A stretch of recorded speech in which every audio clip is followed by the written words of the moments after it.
I've had mine and it's juice, take my medication. It's all good now. Take that through, just to get rid of your But John, you showing, just You showed didn't, out. you didn't come over the other day and help me get that tree up? I was looking for you. I heard y'all. My dog started barking at the tree. Yeah, I had one it just decided to snap and break an oak. All that in the bag, It turned out really good. it's a lady. Yeah, that was one right on my property line with Paulette over there. She wasn't old, she was It just, Old and also those old trees. yeah. She gave me a. This last Wednesday, I had 3 go down. Y'all did on Is that mine, right? too? Yeah, I remember. I told you. So that was an unexpected expense, so. Yes, sir. Wonderful. I know. I always find a way to- Dig deep in your pocket. And I was glad I bought my little light. Well, they turned it off a little bit too soon, the lights, because they were wanting Yeah, they want Yeah. yeah, no black glare. sky too. But it was so nice. But I was grateful it didn't damage my house, so just had to clean up. No, we hope to do it a couple hours, 2-3 hours before lunch. But we don't have lunch plans yet. They won't feed We don't you have that for provided. And plus I So we have need to to get everybody leave. out of here. Yeah. Yeah. I stay for the beginning. Okay. Sounds good. That's because he covers the world. Well, I've only got 1 day to do it. I got today only, so I got. And then go home and put it together. I'm impressed. How would I go about getting me a subscription? Should I call the paper You can do it online. online? Yes, sir. Okay, On our website. I prefer to do it I that need way. to get my sisters. I used to get one from the Curry all the time. Do And the same thing, Yeah. and if you sign up online, you get a digital subscription. So it'll come in your email, you get the paper computer, you only get the digital. okay, I go to www. It's This just week. messenger-news.com, Okay, and there'll be a button there. I got it. Ma'am, you got your hair. Yes, ma'am.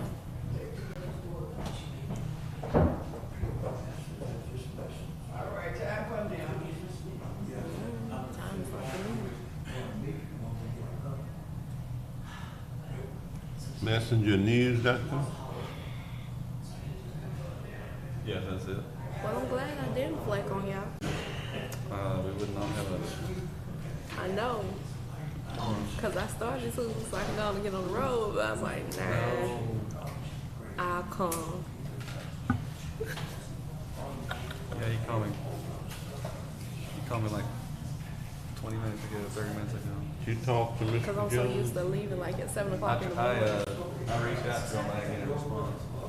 I did talk to him. He's still recuperating from the surgery. Yeah. Cool, thank you.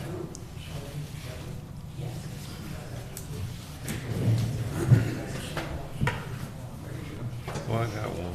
That's the revenue. This is the expenses. The expenses are a lot more than the revenues. Okay, I got you. I'm still in learning mode.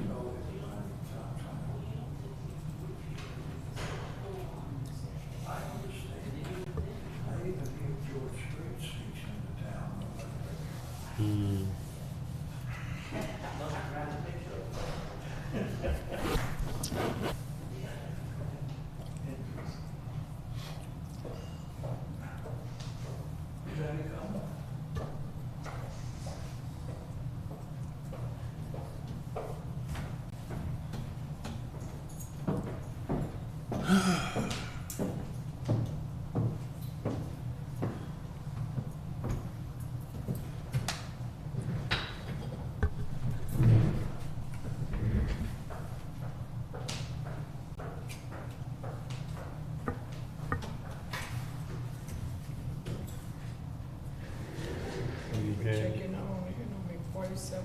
John, Yes, sir. have you had any more contact from Canada? Yes. Yeah, he's coming Friday. I want to let y'all know I want to call for a little committee meeting for a couple council representatives to get a mayor. He's coming in on Friday Who's at it? 1 o'clock, Canada. Oh, okay. Yeah, Did you make it up there? I'm looking. Well, no, I didn't make it up to him, but I went up to the, just to say we crossed the Yeah, border. oh, We you went have up to, to that's the- what you did like we We were so close to the border that Oh, we you did. have to go across. That's Yeah. where we were. We said, oh, yeah, we can run, we can get a, look, we in. I'm hoping, praying, optimistic, hopefully, Yes, we know. Yes. you know, things work out. We're looking for great For our things. city. God knows Like we I need said, it. there's a lot of people have moved here, a lot of it in the county and stuff, but that's a lot. All these my sheets. I'm gonna have probably Should be only, one phone call during this one session. revenue and an expenditure. Mayor, I'm gonna have a council, phone call during this session. I'm gonna have to go out and That's take fine. it real quick. Cause I got a meeting today that I gotta, Okay.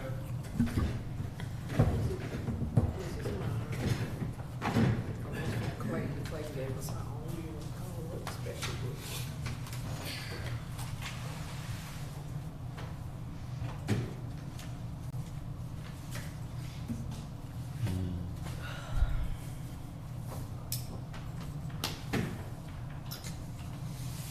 But we started at 9 or 9:30.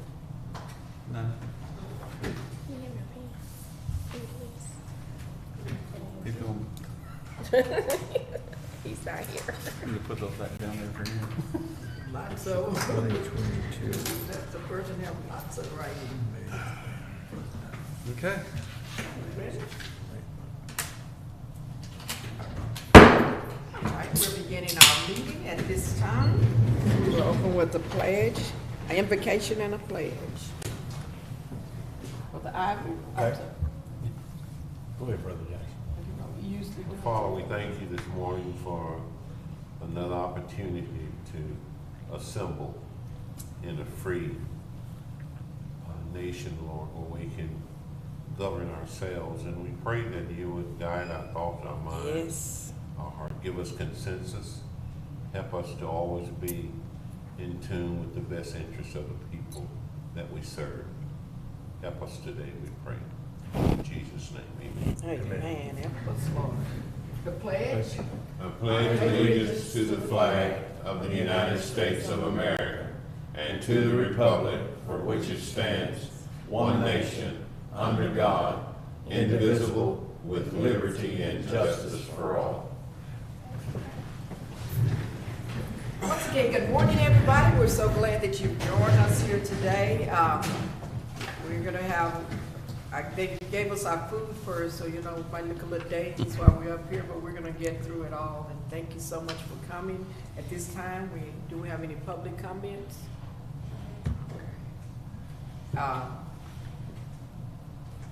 If we have no public comments, the council has anything, before they speak, I'd just like to compliment everything on all of the preparation and everything that went so well with our fireworks display. And have we met since Juneteenth?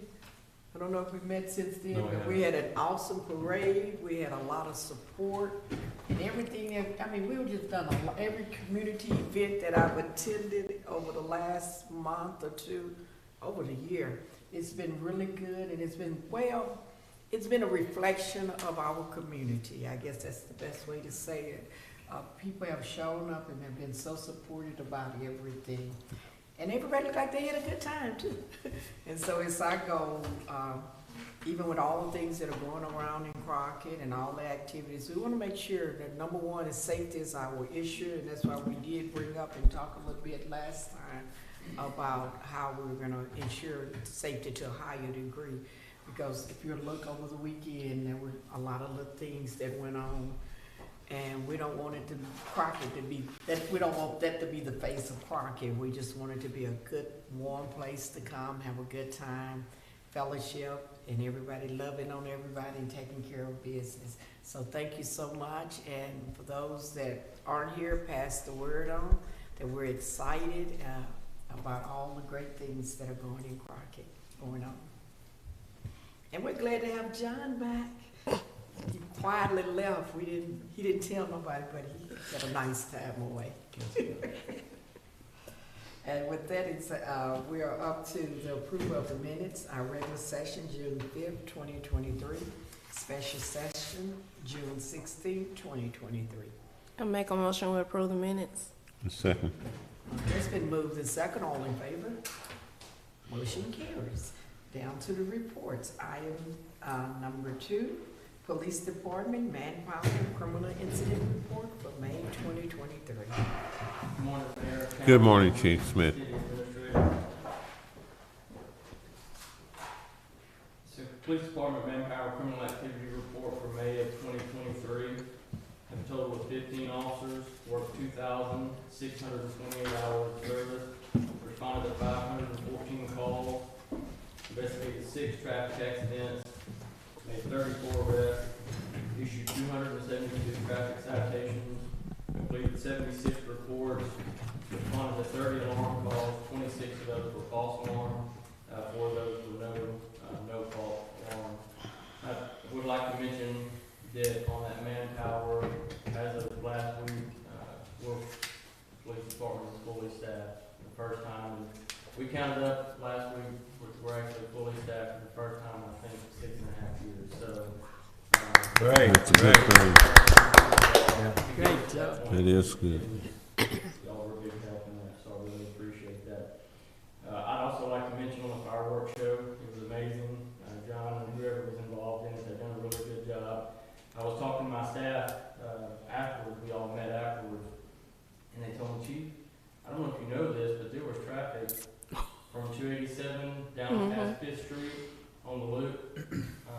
People on 5th Street, people on 4th Street, and they thought they were going to run over to Industrial Park to catch the show, and they said, no, we pulled in there, and it was bumper to bumper there too. So it was a very big turnout, and I think it was really good for the city of Crockett. So good job to those who have hand in it. So I'll entertain That being fully staffed like that, how is the morale of your employees? So after the fireworks show, we all met back here at the office, and we're in the patrol room. We were shoulder to shoulder. I was like, I need to take a picture of this so I can, my next part of my 5-year plan, I can help sell this new station to the council. And they all got a kick out of that. But everybody, morale is very high right now.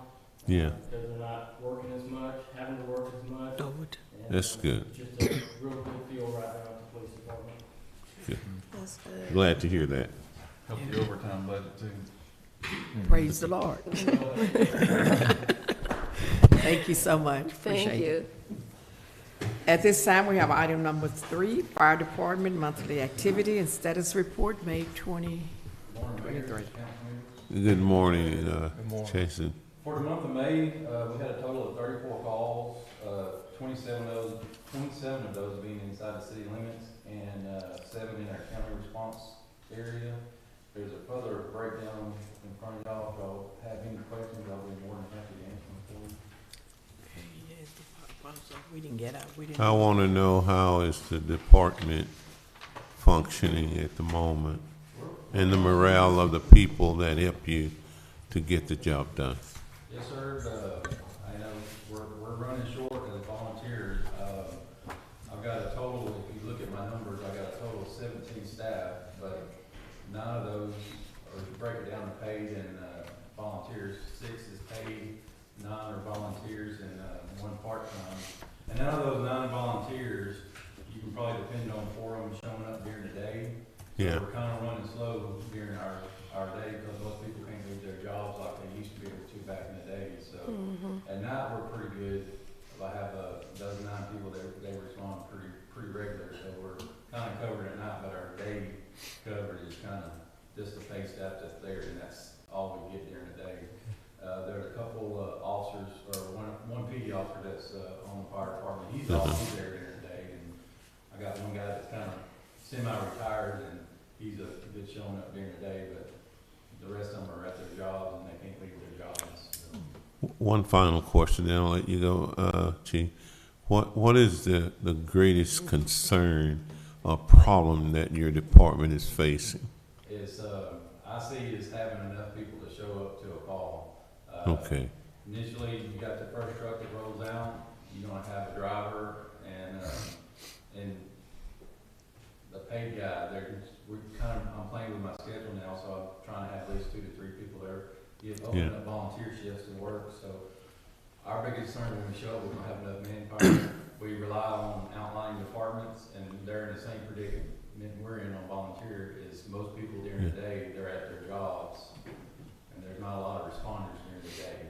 So that's my biggest safety concern, is actually having what's required by us being TCFP is that when there's a structure fire, there's 2 firefighters in, and then there's a safety team on the outside, which consists of 2, which we call a RIT team, to go in and rescue them if they get trapped or something. So that's our concern, is getting enough people on scene to actually do the job. But we're managing good, and we've got good results. So, but that's my biggest concern I see is personnel when the emergency I arrives. appreciate that, Jason. And it's my concern as well, because I know that we are growing, and in light of that growth potential that's already in gear and happening, that our fire department has to be up. So it's not only your problem, but it's the council's problem too. So we're gonna have to look for solutions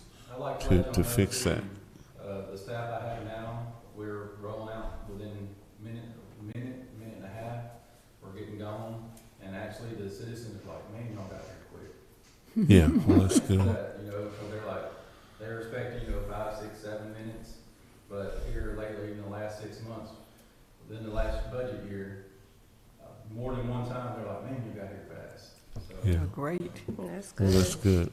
but we need other people to show up to bring the secondary truck. We're getting that Yeah. first truck there. That's why I asked the question, because it is something for this council to deliberate and find solutions wherever we can to fix that. Because if we're growing and the growth is happening, and it's going to happen, then all our departments got to be up to par. So we may take that conversation a little bit farther later, but I thank you for answering it.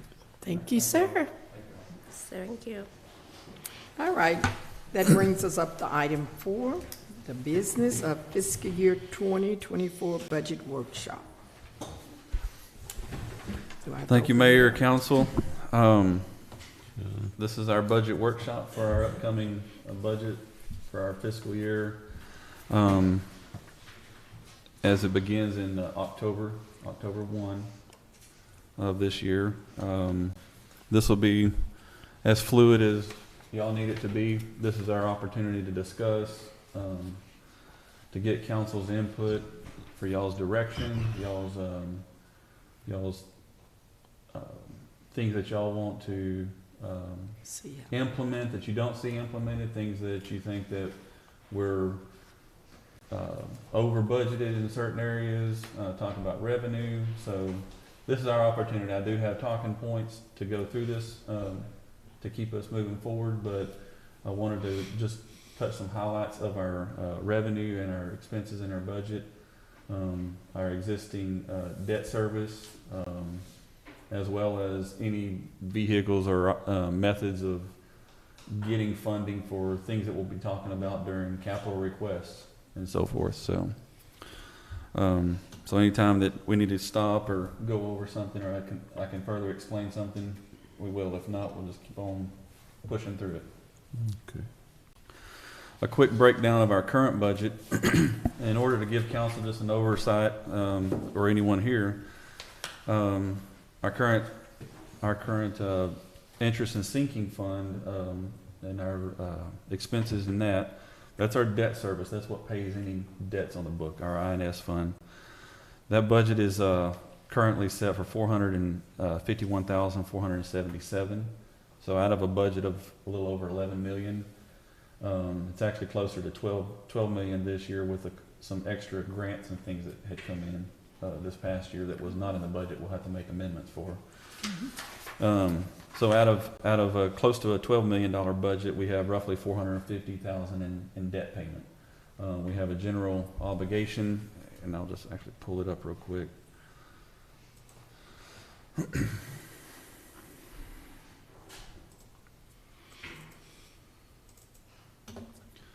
we have 2 existing debts that are on the books, with 2 additional ones that have been brought in. So we have a general obligation refunding bond that was from 2016. We refunded several different debts that we had on the books under one refunding bond.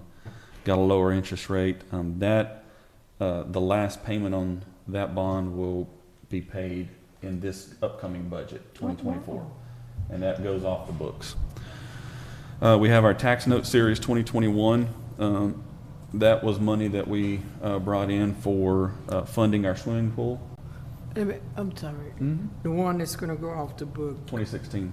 2016. Yes, ma'am. Now, how much, I mean, the amount of it is? It's right at $300,000 300. with principal and interest. It's right at $300,000 annually. That goes off the books. We have our tax note for funding the swimming pool that is upcoming. The debt service is covered out of debt reserves, cash that we have on hand that we've accrued within our debt service fund. That was one of the talking and selling points on that was that we're going to spend money that is in reserves and not increase the tax rate to cover the swimming pool. It flipped around right at the right time, right? We paid off some debt, yes, ma'am. The combination tax and surplus revenue, CO, that is a Texas Water Development Board, 50% free. It was a 50% loan forgiveness and 50% 0% interest loan with Texas Water Development Board. It was $3.4 million. And that's the one, that's this CO that is covering the new water lines on Goliad and Houston. So that is right at 1.7 million in debt, and then 1.7 grant monies. That is a combination, so it can be paid out of revenues, utility revenues, or it can be paid out of debt service. It can be paid out of our property tax revenue.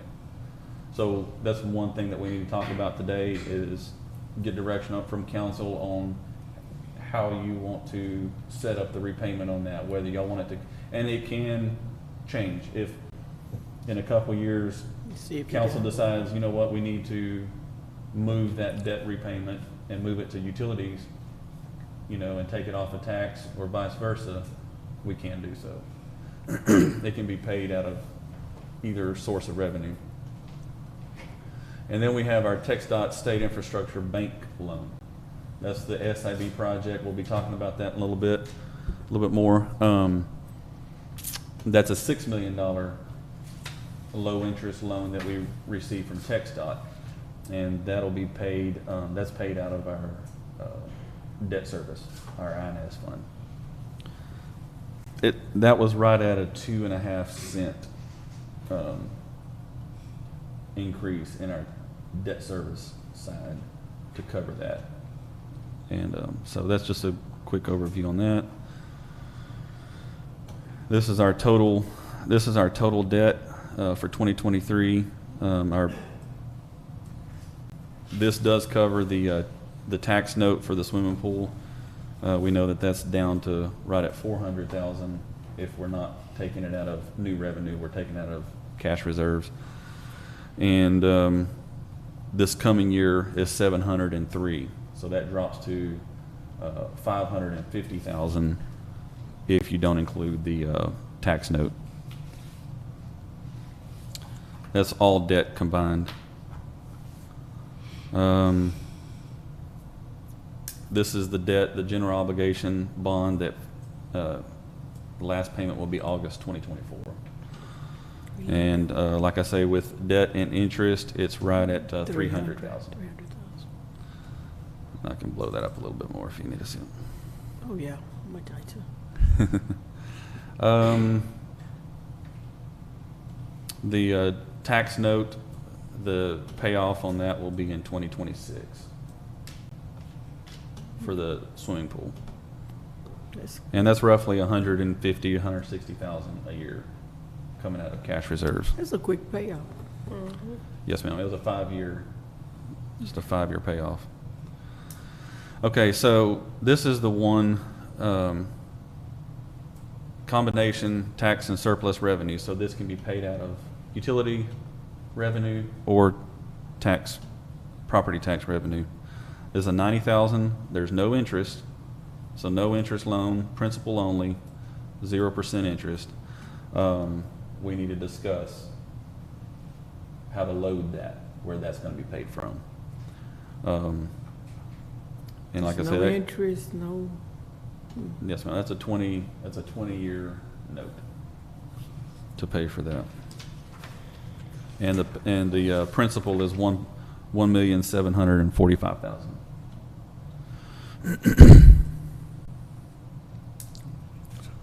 And this is the SIB. Our SIB loan is roughly $350,000 each year, that between principal and interest, that will be funded out of our property tax revenue. This upcoming year, we only have 2 interest payments. The first year we have 2 interest payments, so we have roughly $150,000 in interest only this next year, and then the following year will fall into paying principal. So they gave us interest only for the first year. Okay. Where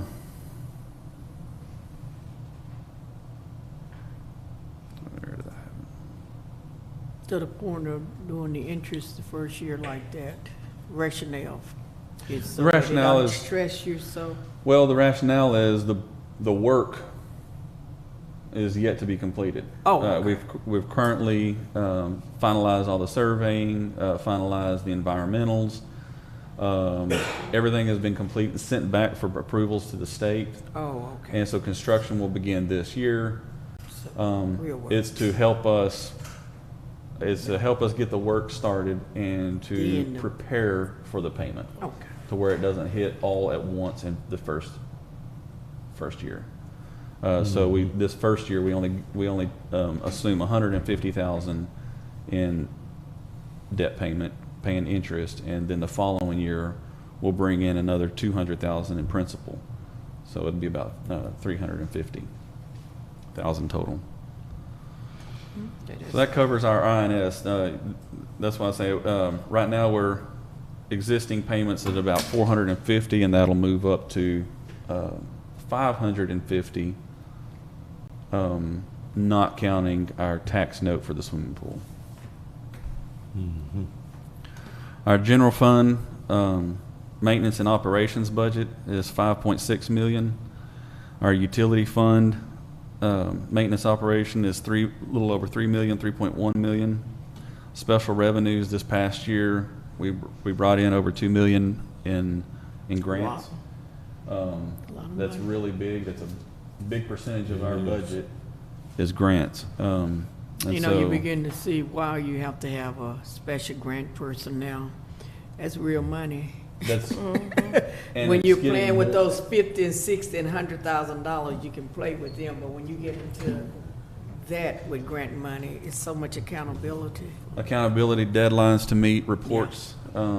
If we fail on any one of those points, They can ask for their money up is- front. it puts us in big liabilities. So total all funds this past year, this kind of gives us a breakdown of our overall budget when you're talking about budgeting, which brings us to the next point.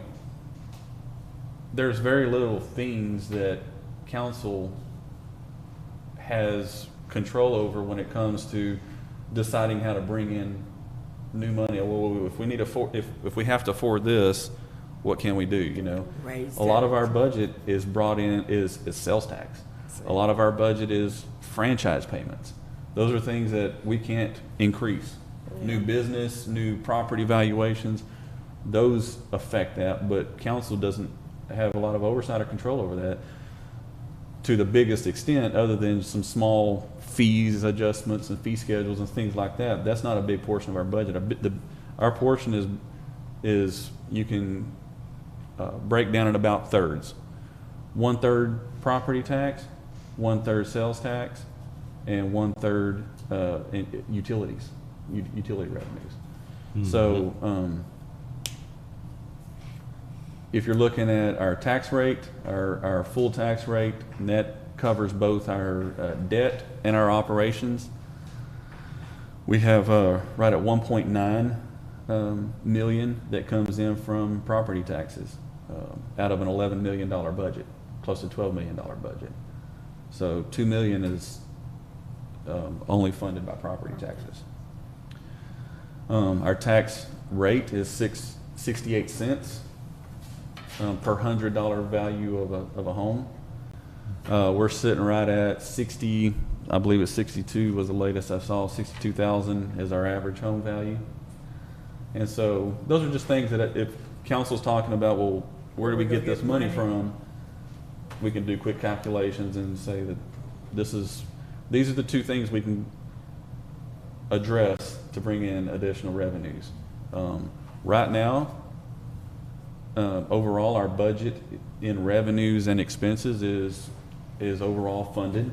We don't have any big deficits, but that's not considering any new needs, any new needs that need to be addressed. Infrastructure needs, sewer plant repair needs, fire truck, personnel, whatever it may be. We don't have, that's where we're going to have to address these.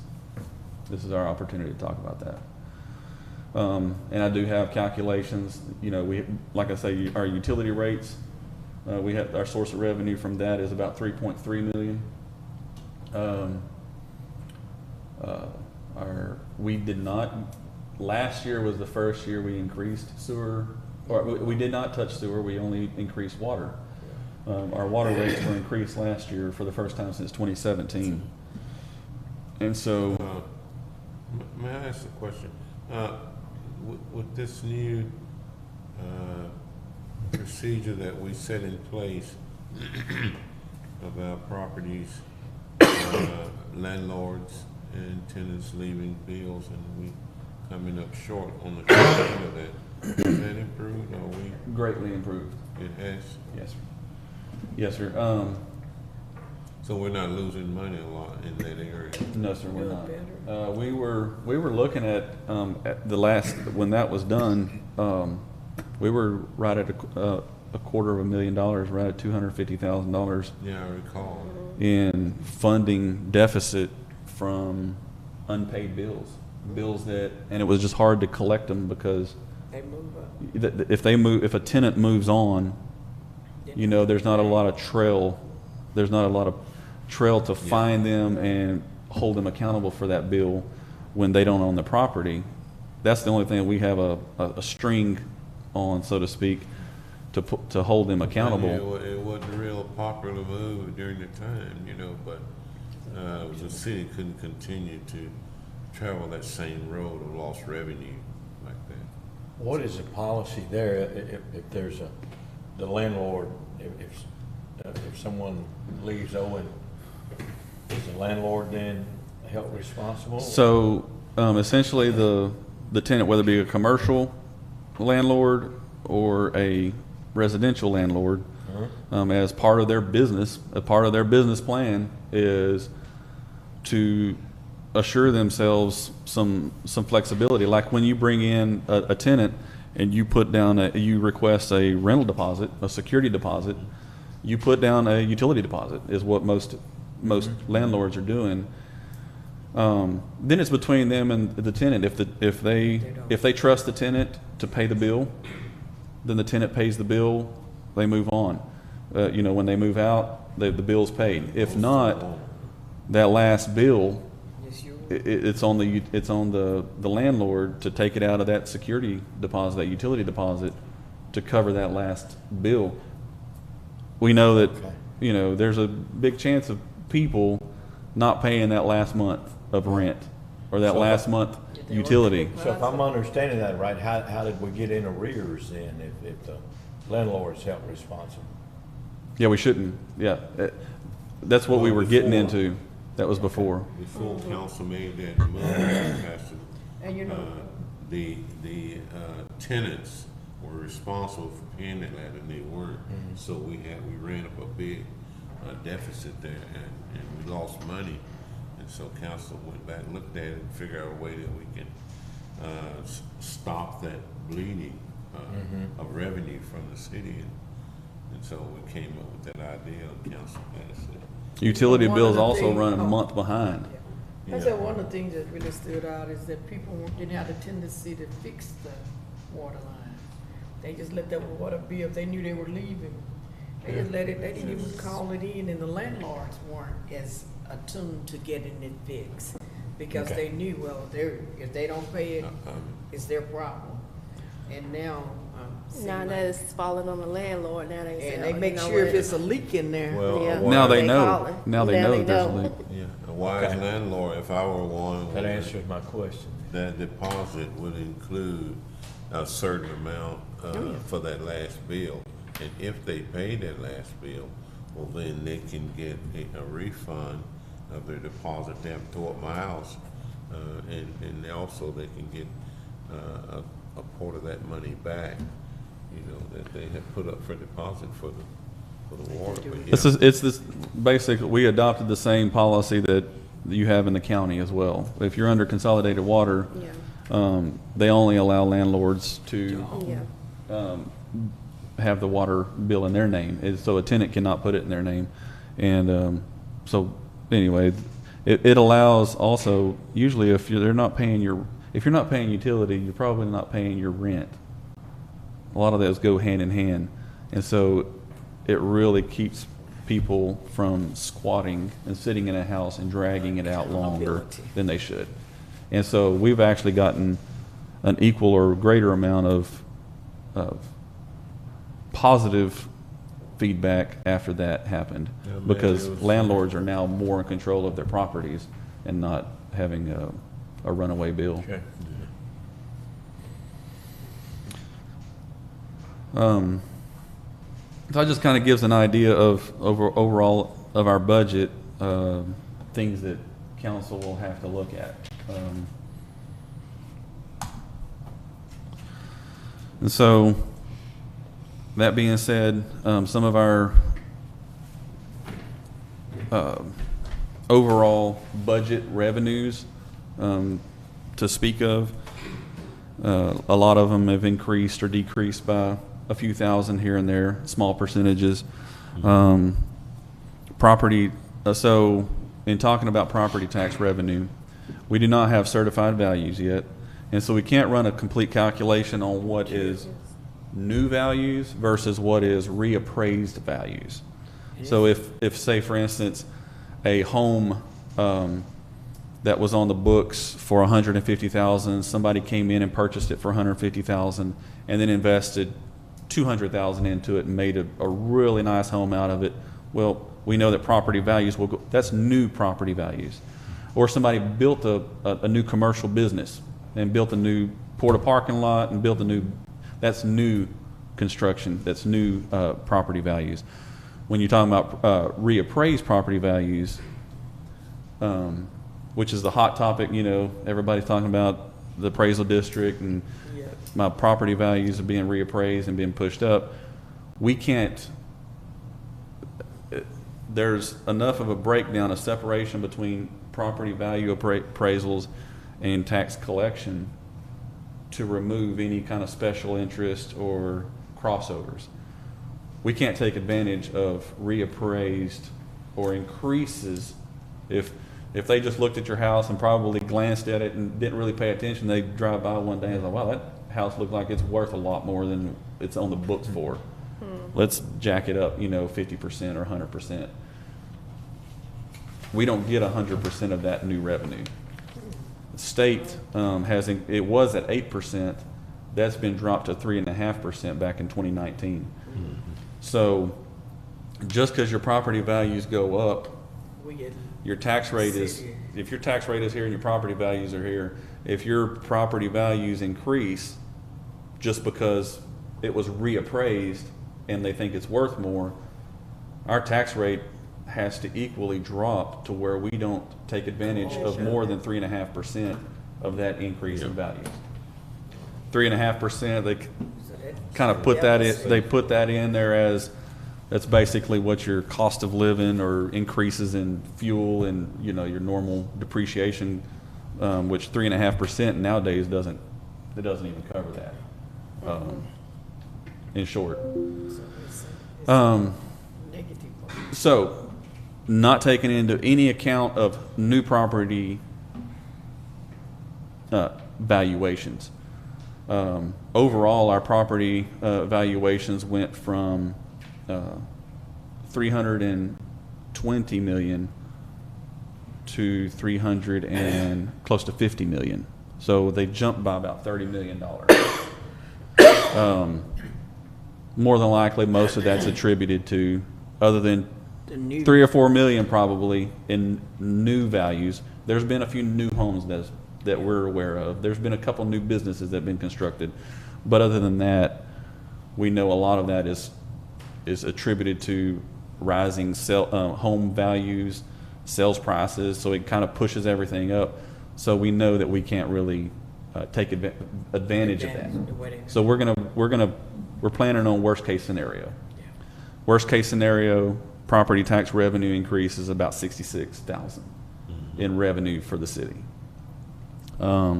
Sales tax increase, we're on, I put in a pretty conservative number based on trending over the past 5 years, and I'll show that, and actually you have it printed out, over the last 5 years worth of sales tax revenue. We're looking at about $153,000 increase in sales tax revenue. And then, like I said, we do have some small fractional decreases and increases. Considerations, our health insurance. Last year, we were hit with a pretty significant health insurance increase. We adopted a significantly lower coverage, higher deductible, higher out-of-pocket to offset that. We've looked at a few other options in minimizing this increase, and just don't feel like that there's a lot left on the table and still call it health insurance coverage. You know, it's really hurting by increase of deductible or out-of-pocket. This is a $66,000 hit. It's for all of our, it's right at $1,200 per year per employee increase in our policy premiums.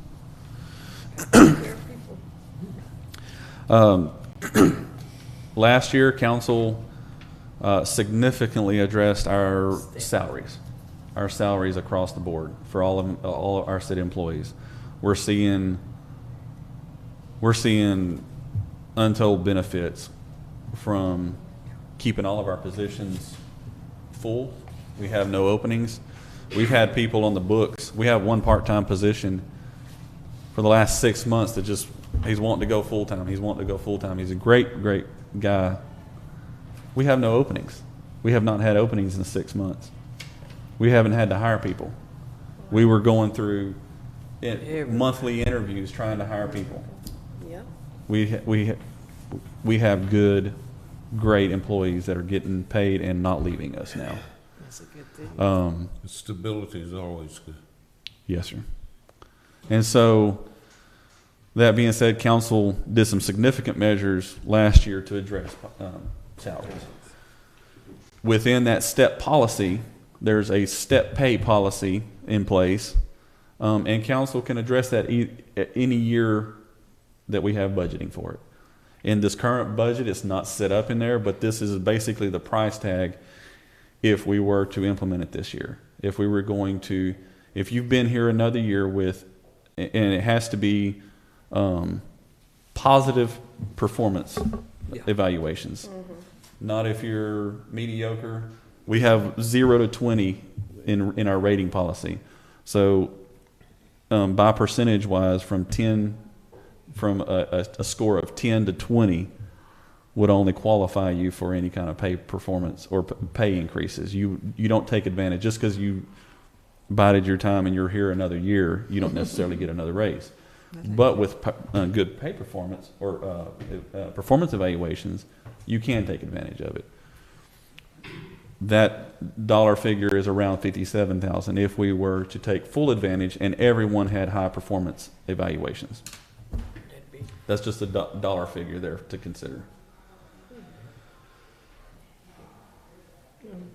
I say it looks, if everybody, it looks bad, I mean, it looks high, but the reality of it is retraining people and really not getting service over and over. You lose about that much just in training. Easily. So I've been does the told evaluation come from each department head? Is that it's a combination of the department head and myself. okay? The first of all, the evaluation process goes to the employee. They do a self-evaluation. Then it goes to the supervisor. They confirm that and perform their own evaluation. And then it comes to myself.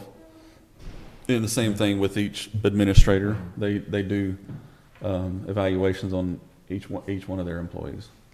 So it gives a good Balance. balance. Mm-hmm.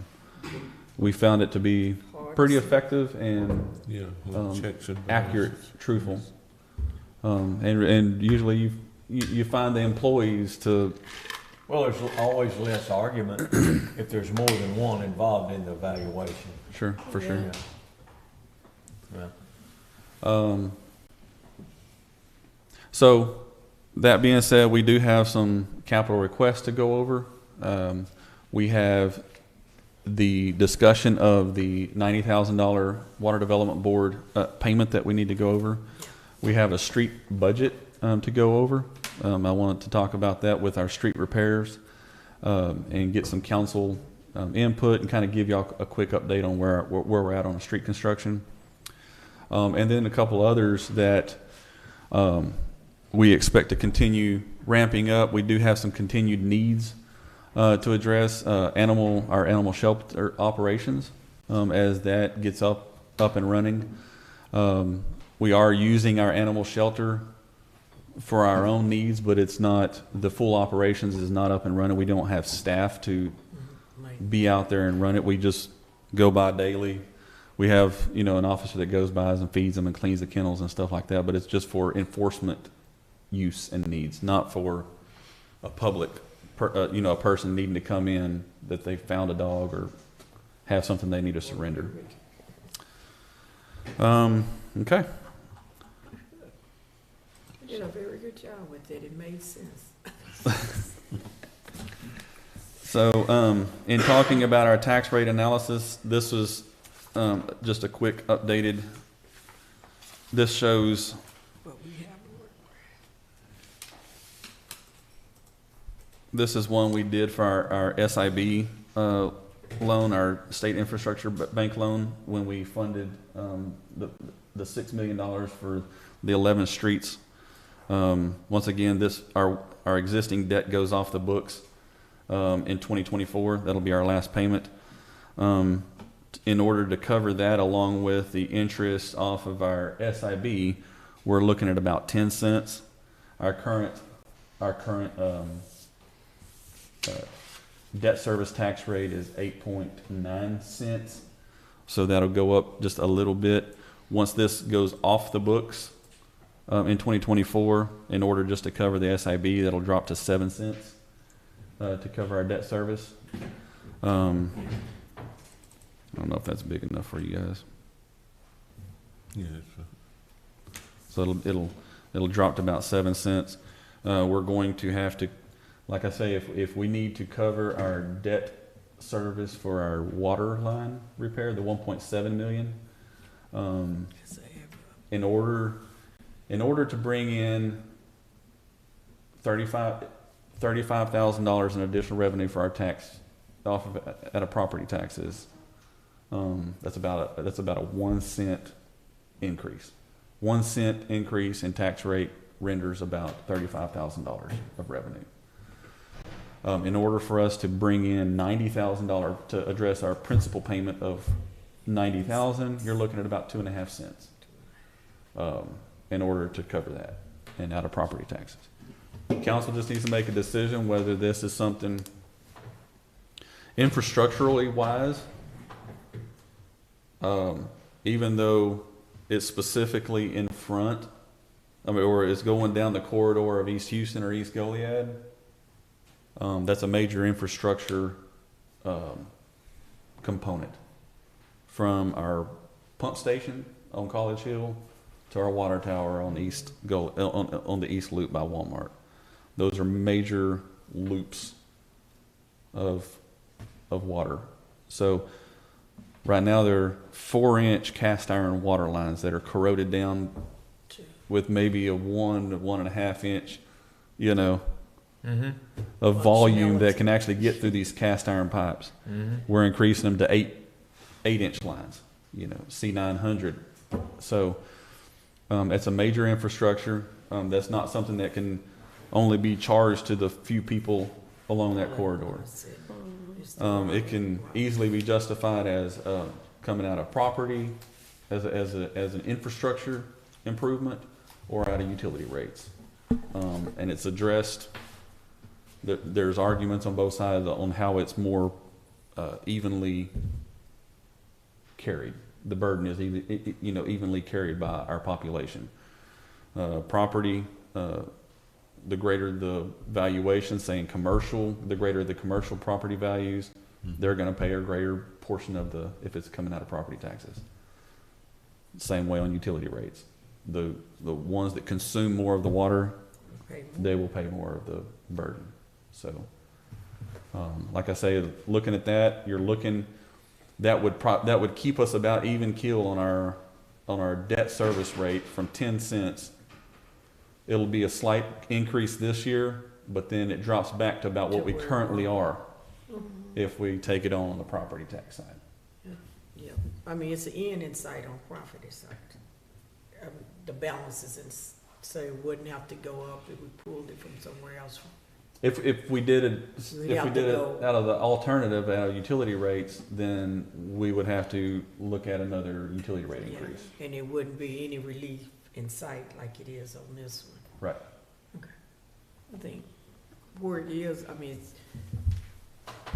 you're really taking up almost the same amount, but you're going to get relief within a year. And it won't disrupt everything. What she's saying is right now we're at 10 cents, and we're foreseeing 10 cents for 2024. In 2025, our debt, our 2016 GO goes off the books. Yeah. So we would normally see a drop in our debt service rate. If we implemented it on that side, we would go back to where we wouldn't see that. I got you. It that would lower disrupt. Yeah. It wouldn't disrupt our sources right now, and do it. Neither side would see a great impact. Okay. And I think what people, when they go major up and down, even though you let them back down, even though you carry them up, it interrupts balance. If they're budgeted for a certain amount. They budget and then bam, you drop it down, and then next, we got to go back up. But if you can keep an even flow, and what within the next year, it'll be pretty much what it is this year, and it won't be going up and down. I mean, because I think one time we gave not then, but when they gave you a little rollback, you thought you had it was a penny, then the next time it went up 3 pennies. I mean, it's hard to balance when you don't know what's coming, but this way, you're actually just maintaining an even flow. And we've had enough scare with water lines this year to let us know that we want the best quality that we can get. Sure. I mean, a little bit of quality interrupted through our whole lives. I didn't get to get my coffee. They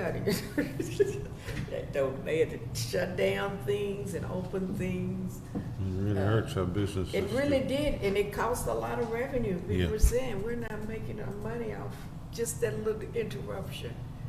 So I think the goal of the city, as much as you can maintain balance and stability, and which would be the least you know, invasive for everybody, it's gonna work.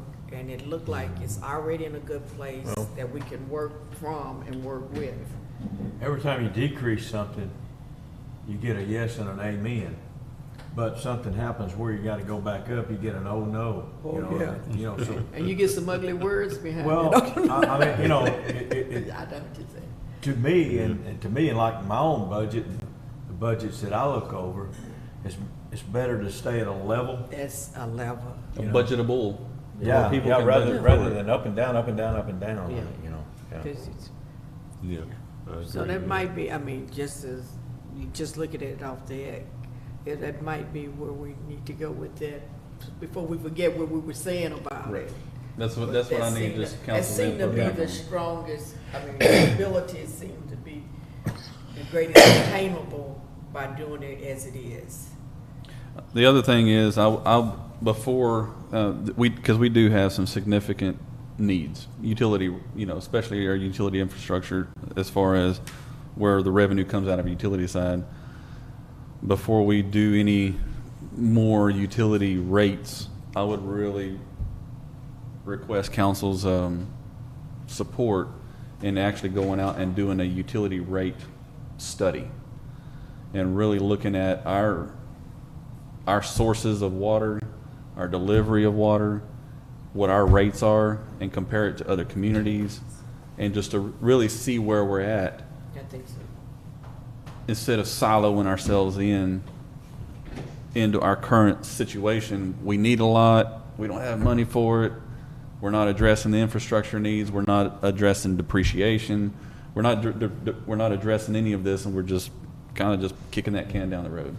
So I would really like council to allow us to do a rate study before we look at any. Now you would call it Sure. what? It's a rate study. It's Yeah. a utility rate study. Compare us to other communities and other communities that are lower, seeing why. Why, how? What's their source of water? And just really getting a good handle on that. Well, it's not a quick decision No, it's not. to do that. It affects everyone every month. Okay, just a quick talk on streets. I'll send out what I'd like to do is send out a little spreadsheet, or just get y'all's notes back. And I would request y'all to be driving y'all's precincts, using whatever form of data collection you want, whether it's how many, I've gotten more complaints off of this street, if that's what you want to use, because that's what we need to guide ourselves by Yeah. that following year. If council tells me I really want this street done and we budget for it, we really need to be focused on getting that street done and not changing or city personnel trying to make those decisions. Yeah.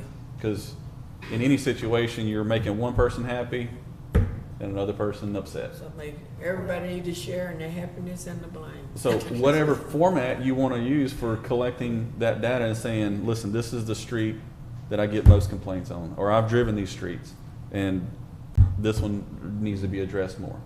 You Like know- yesterday, me and my sister, my daughter, we just decided to just ride around, and I don't know why we ride around Rolling Hills a lot. Those streets over there are horrible, Yes, ma'am, they are.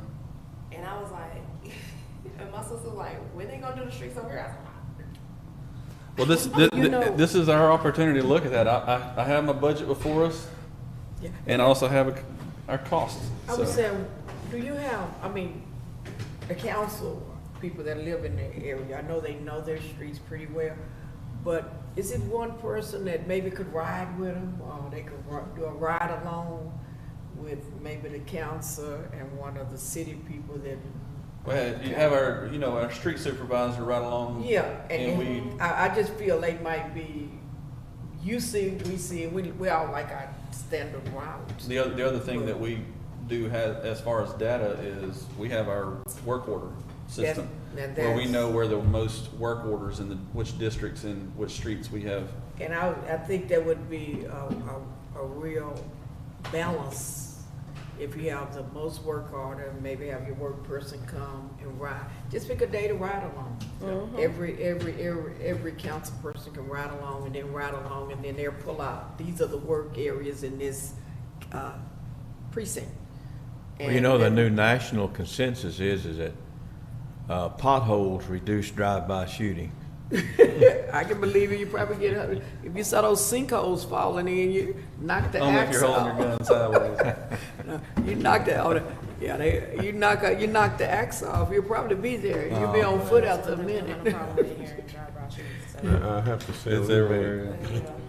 we made inroads into, repairing our streets, but we have a long way to go. And Yeah. we gotta find ways to get them done. The citizens expect it. They pay their taxes Absolutely. and Well, they're wondering, some streets, at least over in my district over there, some streets haven't been touched yet.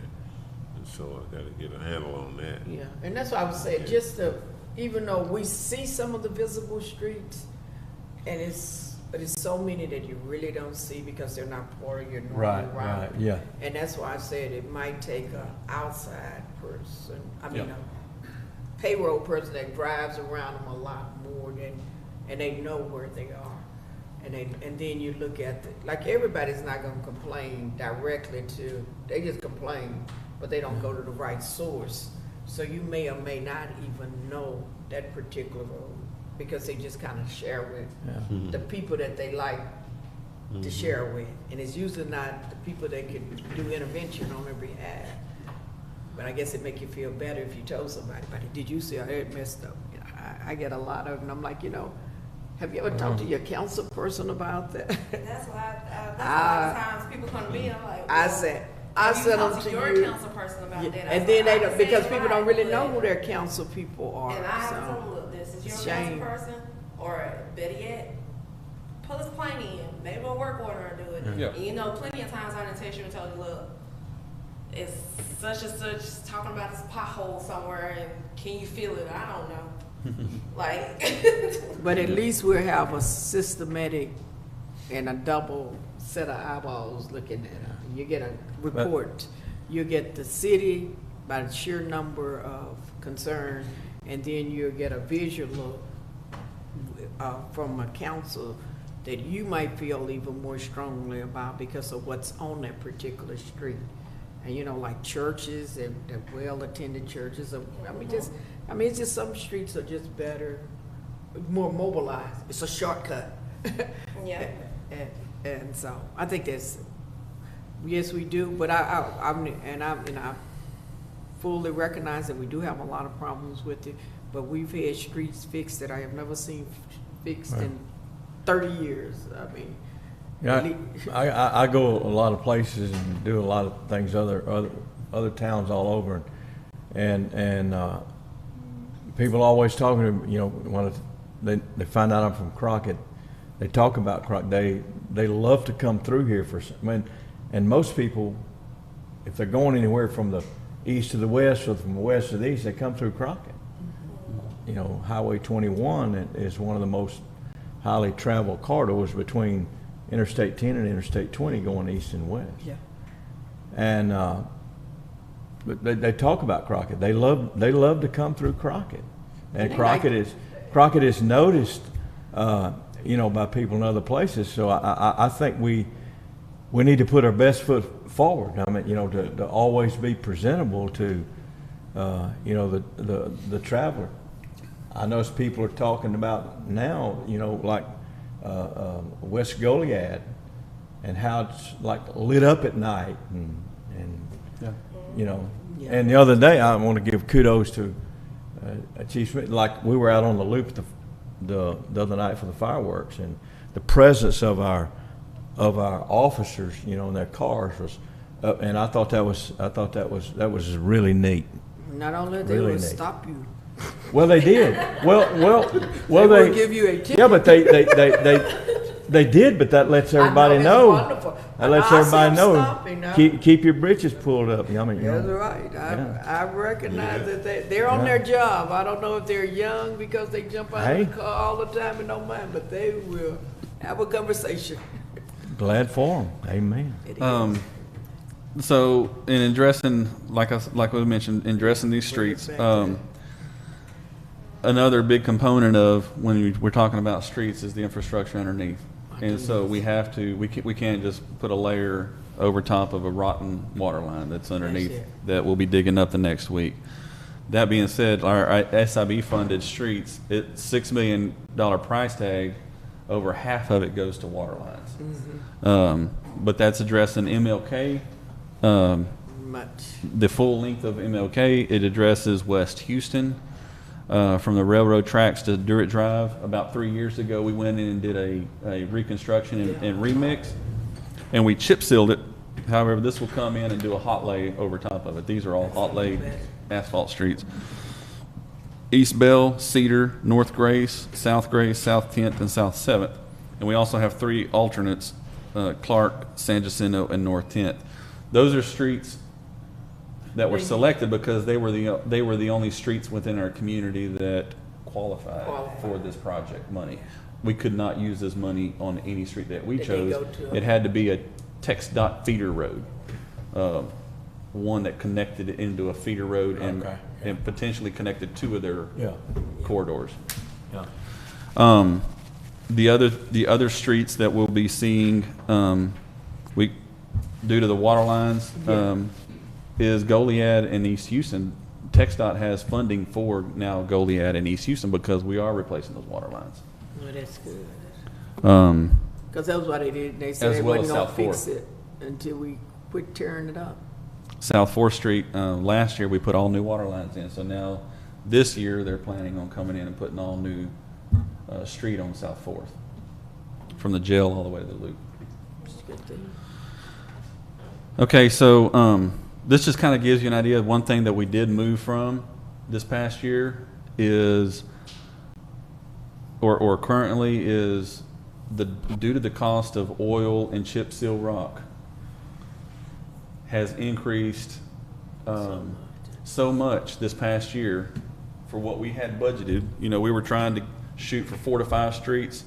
We're looking at about 3 streets this year. The other thing that we're doing on a couple of our streets that we've been testing and trying out is doing a hot mix coal lay overlay instead of chip seal. So if you look at Norman Lane that we just finished, that's a hot mix coal lay. So it has 2 inches of asphalt instead of a chip seal rock over our reconstructed. It costs a little bit more, but if chip seal was right at 80% of what a hot mix coal lay street How would much be. longer will it last? A lot longer. Well, you're talking chip seal, you're talking 3 to 5 years before it needs to be re-chip seal. A hot mix coal lay is 7 to 10 years before it's recommended to do a chip seal on top. You know, so. So that buy you enough time to do your roads and then come back with a. And that's the other problem that we're getting into. Some of these streets that we went and did chip seal work on, while we're still trying to do new streets, we're having to go back, and if we're pushing those off too far down the road, we're losing everything we gained. You know, Lazy Lane. There were several of them that we've done this past year. Waited too late. You know, and they're really needing another chip seal. So what are you advocating is the first? Well, what I'm advocating is really moving forward. When we do this reconstruction of the road, that we do a hot mix coal lay overlay on it. That's something we can do in house. We don't have a hot mix machine, and we don't have the budget for that. But doing a hot mix coal lay overlay, and only addressing about 2 to 3 streets in each precinct, and then going back and chip sealing, maintaining a portion of our budget for chip sealing the roads that we've already done before we lose them. Okay, well, I know you have a better feel for the flow of it. Yeah. And the most, and we know your figure, you know, the most effective and affordable is to do it. I mean, because a chip seal that you lose is just a waste of money. Yeah. It really makes a better driving surface, And and it makes it a lot better than it was, you know, the week before we started. But we really have to be looking long term. So that you can get the double value. The first 2 or 3 years, we were doing about 20 streets a year. I know And I would recommend that we drop that back to about 10, 12 streets. So We can get them this past around year, and get 'em. for the remaining of this budget for this past year, precinct 1, we did 8th Street. We're looking at doing Easy and Redbud within our current budget that was approved from last year. Precinct 2, we've done Lamar, Norman Lane. We still have Millside that needs to be done. Homewood really needs to be done, but Homewood has a water line issue that has to be addressed. Go down, yeah. So. And we did purchase a lot of the water lines and the materials for it, but now we need to go and get that water line done before we address Homewood. So it is a plan for it, it's just that it's not the top plan. Homewood, I would like to see prioritized. I would like to get that one done this year with all the new water lines and get Homewood prioritized for a new street after October with our new monies. Precinct 3, we've done North 3rd Street, 2nd Street. We have Cedar that got taken out of this because it's an SIB street.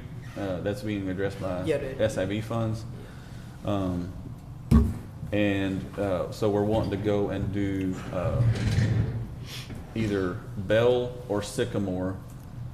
With looking at the funding that we do have and the ability to get it done, we would like to do either Sycamore or Bell from Cedar to the railroad tracks. Sycamore cannot get a hot mix cola. We do not have the funding for it, but we would be able to at least remix it and chip seal it and prepare it for hot mix in our next year's budget. That's precinct 3. Precinct 4, Sunset, Curtis. We're wanting to do Southwester with the remaining of the budget. We've already done Thomas, Curtis, and the other end of LaBelle. Yes. So we've done those 3 streets. Precinct 5, Trailwood has been a big challenge. We've had to do a lot of water, stormwater. Stormwater infrastructure was horrible over there, and we've had to pull a lot of our curb and gutters and redo that. We've done Anson Jones, and we've done Fair in Precinct 5. These are chip seal budgets. These are the dollar figures for chip sealing. If we do hot mix cola, we're looking at least 20-25% more of a cost difference. So that's all chip and seal? Yes, sir. Except unless it's noted. Briar and Charles, we've done a chip seal job. We have lots of stormwater issues over there, continuing stormwater issues that need to be addressed with curb and gutter. After that, we recommend doing a hot mix cola. Now, I know what the streets, we're still on the street, but which one, you said, I know some sidewalks gonna go over on some of them, right? Yes, ma'am. Bowie and East Houston. We're requesting funding for that. Yeah. We feel like we may get it, but it's not Yeah, guaranteed. that's what I said. I knew it's not only the streets that are being looked at, but a safe place for people to walk on. There's funding from Texas. It's called Traffic Alternatives. It's a TA grant. So it's, like I said, people are asking why we're spending money on sidewalks. We're not spending money. There's a grant pot of money that is for traffic alternatives, and that's pedestrian use. That's bicycles and pedestrians. So those are grant funds that we've applied for. That's what we got East Goliad done, the sidewalk done on that, and it's 100% funded by TxDOT. I hear I that. just love that question, why we spend money on sidewalks and stuff. Yeah, like that. I hear that Yeah. comment.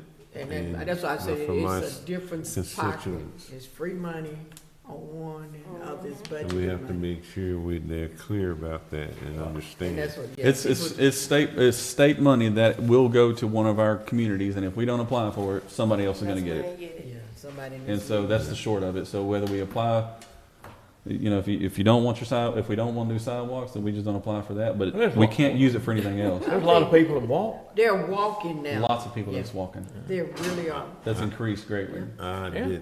did not know that there's that many people using the sidewalks on South Fourth Street until my security camera. I sit and They watch them walk, sometimes. They They're walk. constantly. We have to work out some of them lumps. Might be a lot more in the coming future. All right. It's good to have them. Well, that's a little bit of overview of that. I think probably if council's ready, we can go over some capital requests. Okay. Yeah. we How do gotta- y'all feel about that? Let's go.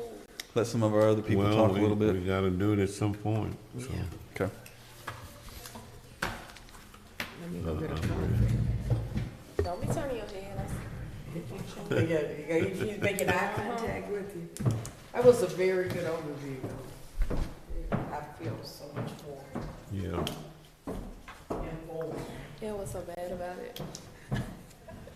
I was thinking about this yesterday. When me and my sister, we was riding around. I was like, why we don't have a charger? I don't think he meant to put charger. Yeah, he meant to put charger. No. No, he did not mean to put charger. Didn't you mean to put charger? Look at him. He I ignoring guarantee you me. that's a It's Durango. fine. I guarantee you that's No. a Durango. He If you meant look- charger. Or did you mean challenger? No, he means Durango with that price Look, he tag. ignored me. It's fine. Hey, It's Chief, fine. Chief, on these capital requests, you put chargers. You're wanting chargers? Or a challenger. So Yeah, if we you approve put a it, charger. so if it's approved, we're getting chargers? We're supposed to say Hellcat. No, I'm just kidding. There should be Durango. Durangos. So I know where you're, Durangos. so I know where you live. I went to look for you. You and- need a. Suspensions just don't hold up. I told you meant Durango. Look here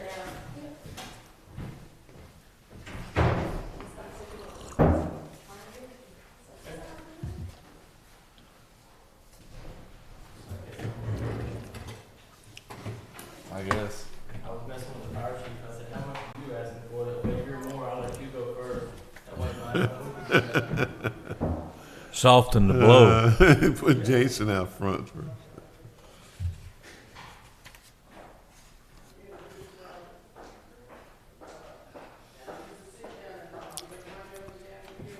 Well, I hope we can give each department head the budget allows them to have their requests.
let's see what I spill in this coffee.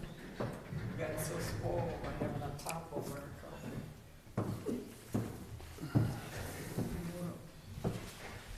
Okay.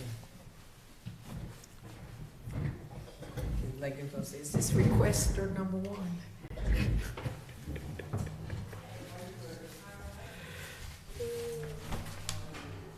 What time is it? 10:20. That was a lot of information that made sense. You had it real organized. We could see Okay. what you were saying. And see what we're gonna blame for it. Okay. Look at me, it's John.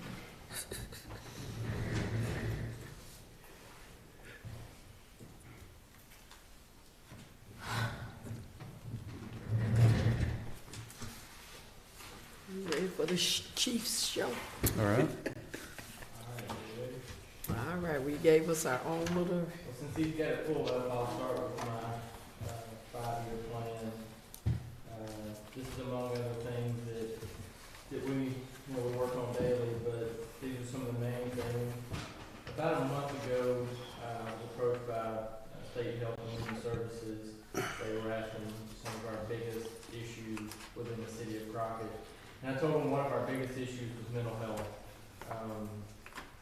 The services, the strain that it puts on the police department when we deal with a mental health patient, having to sit at the hospital for hours upon hours, and then for them to be told, well, just let them go.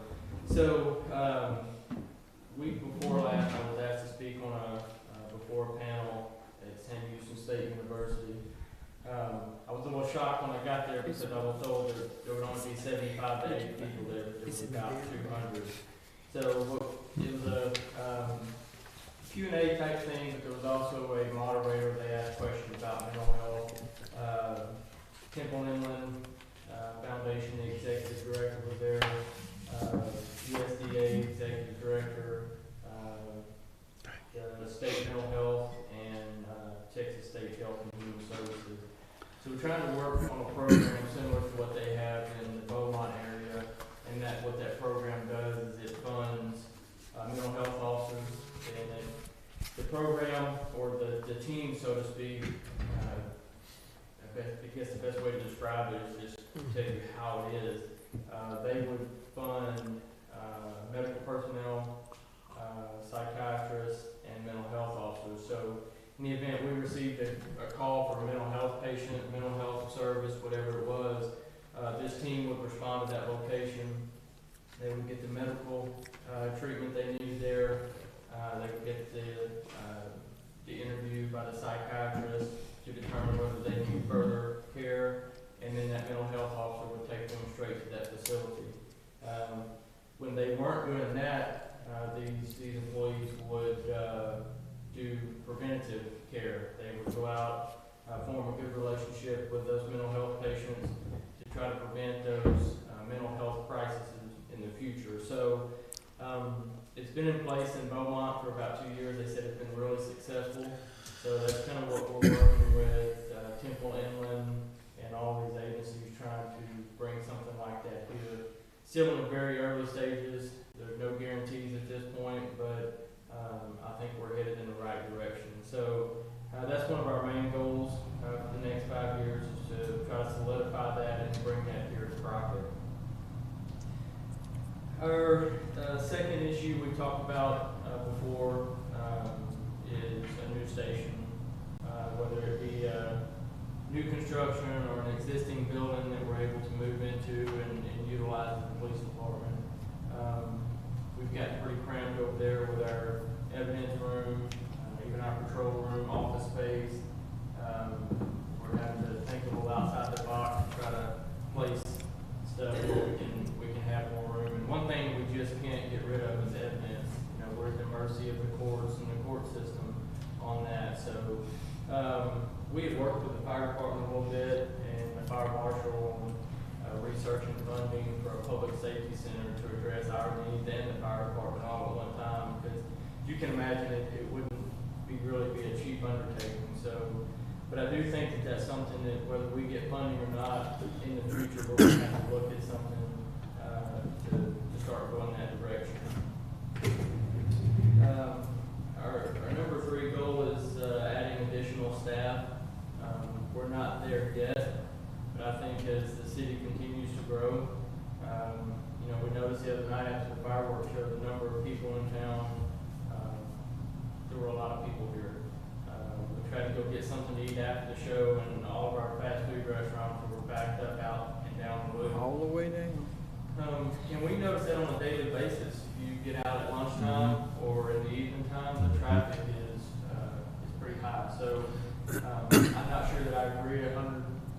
with the census numbers, because when you deal with the public every day, we see a lot more. We're seeing a lot more new faces in town, so I think that's a sign that people are coming into this city pretty rapidly. And then we have a plan in place with the police department with education. We push pretty hard for the officers to attend training, their continuing education training. And we've also started pushing them to obtain their degrees. And that's something I told in our last meeting. I said, well, who am I to sit here and tell you you need to go get your college degree and I don't have one? But that's something that myself, my assistant chief, and my captain started working on about 2 weeks ago. We reached out to Sam Houston, started working towards our degrees. Each one of us are going to, we're looking at the criminal justice degree, but different areas of that field so that we can all three better manage together as a whole. So a lot of that college and stuff is state funded now. I know the city has a program too, so like I told them, I said, it's out there. I think it'd be a good benefit for them in the future. So those are our biggest plans coming up. Any questions on those? Well, you know, I was listening to the one you were talking about, the mental health. They've been meeting here talking about it. They were trying to tie it to a hospital, and but they were trying to see which hospital they could bridge in with. And she did a presentation on it at that last group. Lisa Manning, they're the one, two of them that in this area that's been coming working on it. I've actually got a meeting with the Burke Center coming up this week. Yeah, they've been. Obviously there's some issues there, and like I told them, I said, we need to sit down and talk face to face so you can hear the issues we have, and we can hear your side of how y'all may or may not be able to address those. So we're meeting Thursday at 9, so hopefully we'll get some clarity there with Burke Center as well.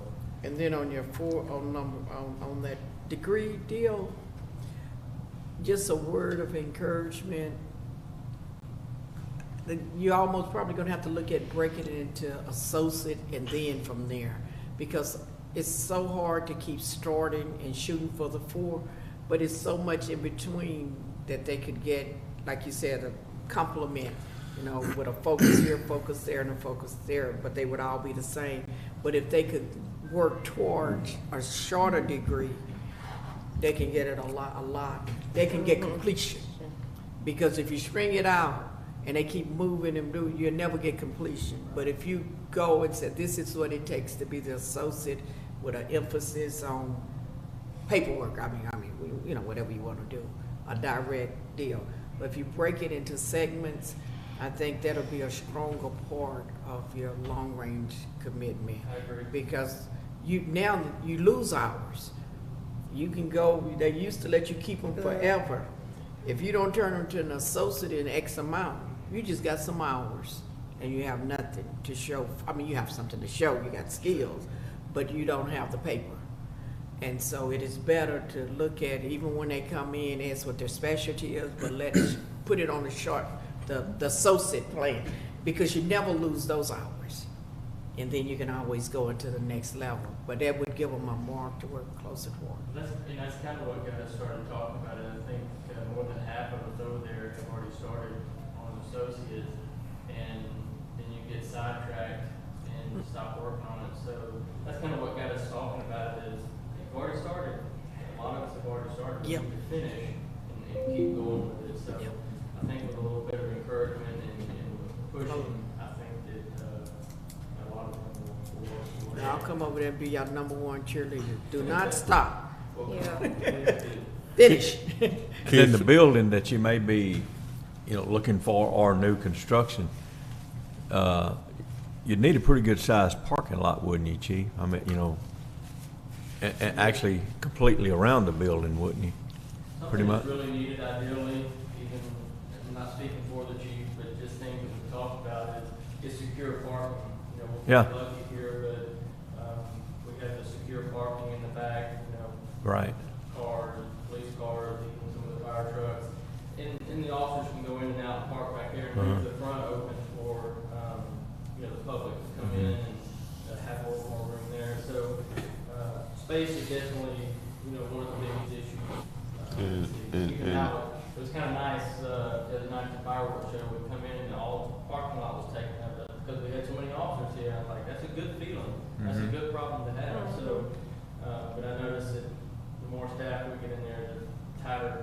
better hit. I think, if I might interrupt and join in on that particular thought, one of the things that I think it'll be incumbent upon council to really consider as we move forward in this historical growth that I believe is already has been initiated and it's going to continue, is that we don't do, and this is not to slight other departments of our city or county government, but we don't want to do like what has happened with our jail, where we're not visionaries enough to project the future growth and need of our police department, where we don't build facility after facility. Finally, our county jail got to the point to where they bought enough property and they designed it well enough to where it can grow and expand if needed. And so I think that'd be a good road for us to travel down, is to take note from that and make sure that as we move forward, whatever council decides to do in meeting your department needs, is that we have the vision to consider the continued growth of our city, and what if we decide to build one new, whatever the case may be, that we locate it in a place to where you can expand and grow as the need arises. Right. Yeah. No more little bitty places. Think big. So Well, I'll move on to no questions. I'll move on to our capital request. I only have two. Oh, good.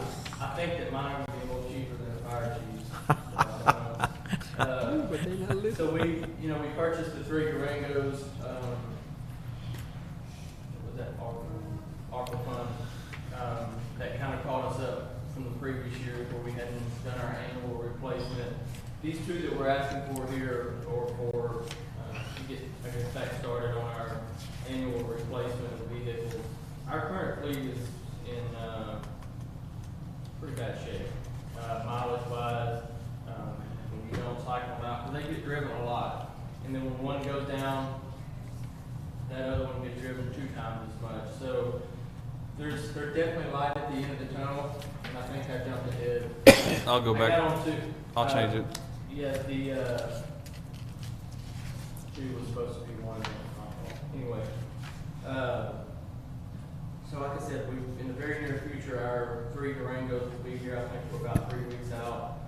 We were able to shave a little bit of cost with the in-car camera system, actually about a little over $20,000 in cost. Since then, I've done some research and found that it's a little cheaper to purchase vehicles, and we have a city mechanic that's more than capable of installing the equipment, and purchasing the equipment outright and have them installed saves us about $13,000 to $15,000 per unit, instead of sending it off to a company to have it installed.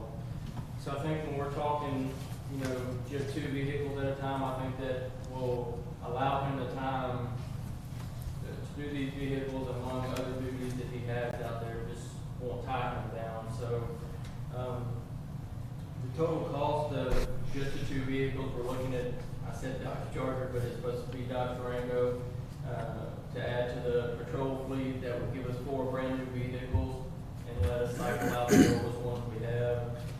And the second is the Chevrolet Silverado patrol truck. The truck would kind of be a dual purpose. It would also be a patrol vehicle.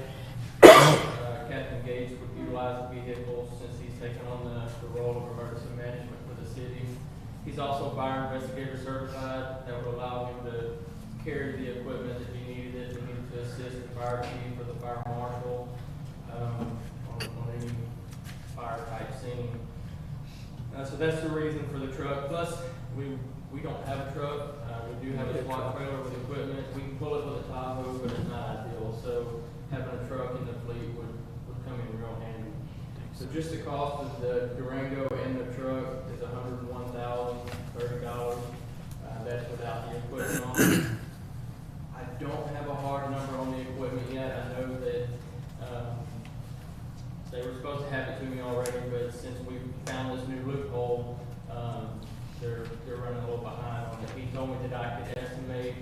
between $8,000 and $12,000 per unit on that equipment. So I know that's not a hard number, but that's a number that we can kind of work toward.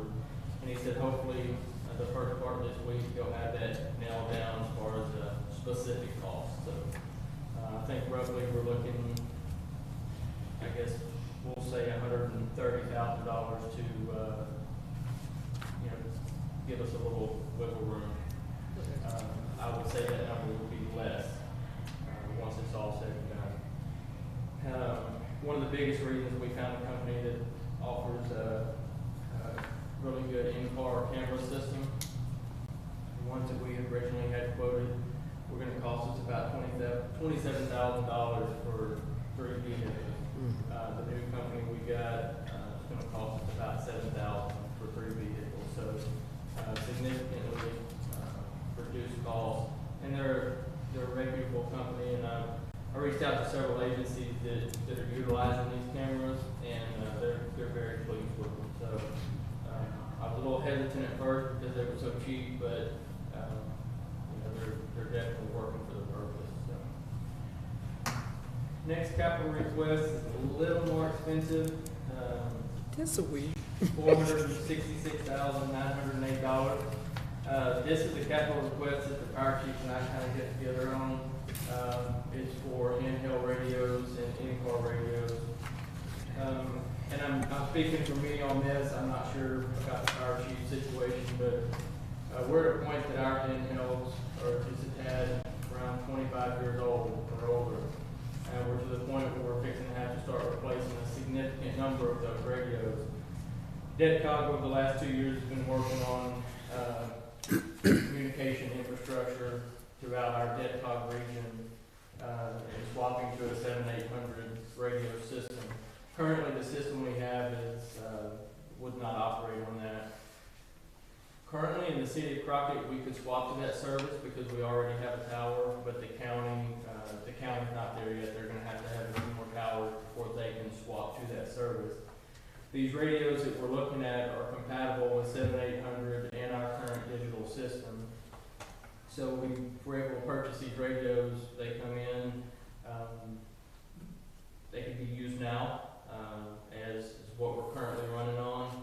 And then in the future, when DETCOG has all the infrastructure complete and they're ready to swap to the 7800 system, literally with the flip of a switch, You have to read. we can keep using those radios. I recommended to the city administrator that we finance this because it's such a large amount. I think there was some discussion about tax note. Did I say that? Is that what we talked about? Or something of that nature. I know that Motorola offers financing options. I felt like their interest rates were a little high.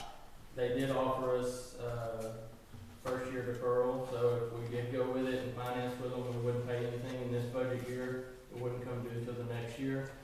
So that's probably one of our biggest costs, and that's one of the most important ones coming up. It's going to happen eventually, but we are at the point where the ones that we do have, we're fixing to have to start replacing. And I just didn't see the sense in spending money on something that in the future we're not going to be able to use. So I think these are expensive radios. Motorola is probably the best company out there. But I went with them for a reason because they are good radios. Their life is a lot longer than some of the other ones. Plus the infrastructure that DETCOG has installed is all Motorola based, so I figure it would work hand in hand together. So I will entertain any questions. That's it as far as capital requests from the police department. Now, you did have a selling point. You said that they'll be functional now and later. And So I think some of the biggest points of these radios is you're taking care of a problem that we're currently dealing with now, and then in the future when DETCOG says, hey, everybody in this region is moving to 7800 for interoperable communications, we're already there. We're not behind like other agencies where they're trying to hustle last minute. There hasn't been a lot of grant funding for the radios because they've been using it for the infrastructure. So, do you anticipate any coming or?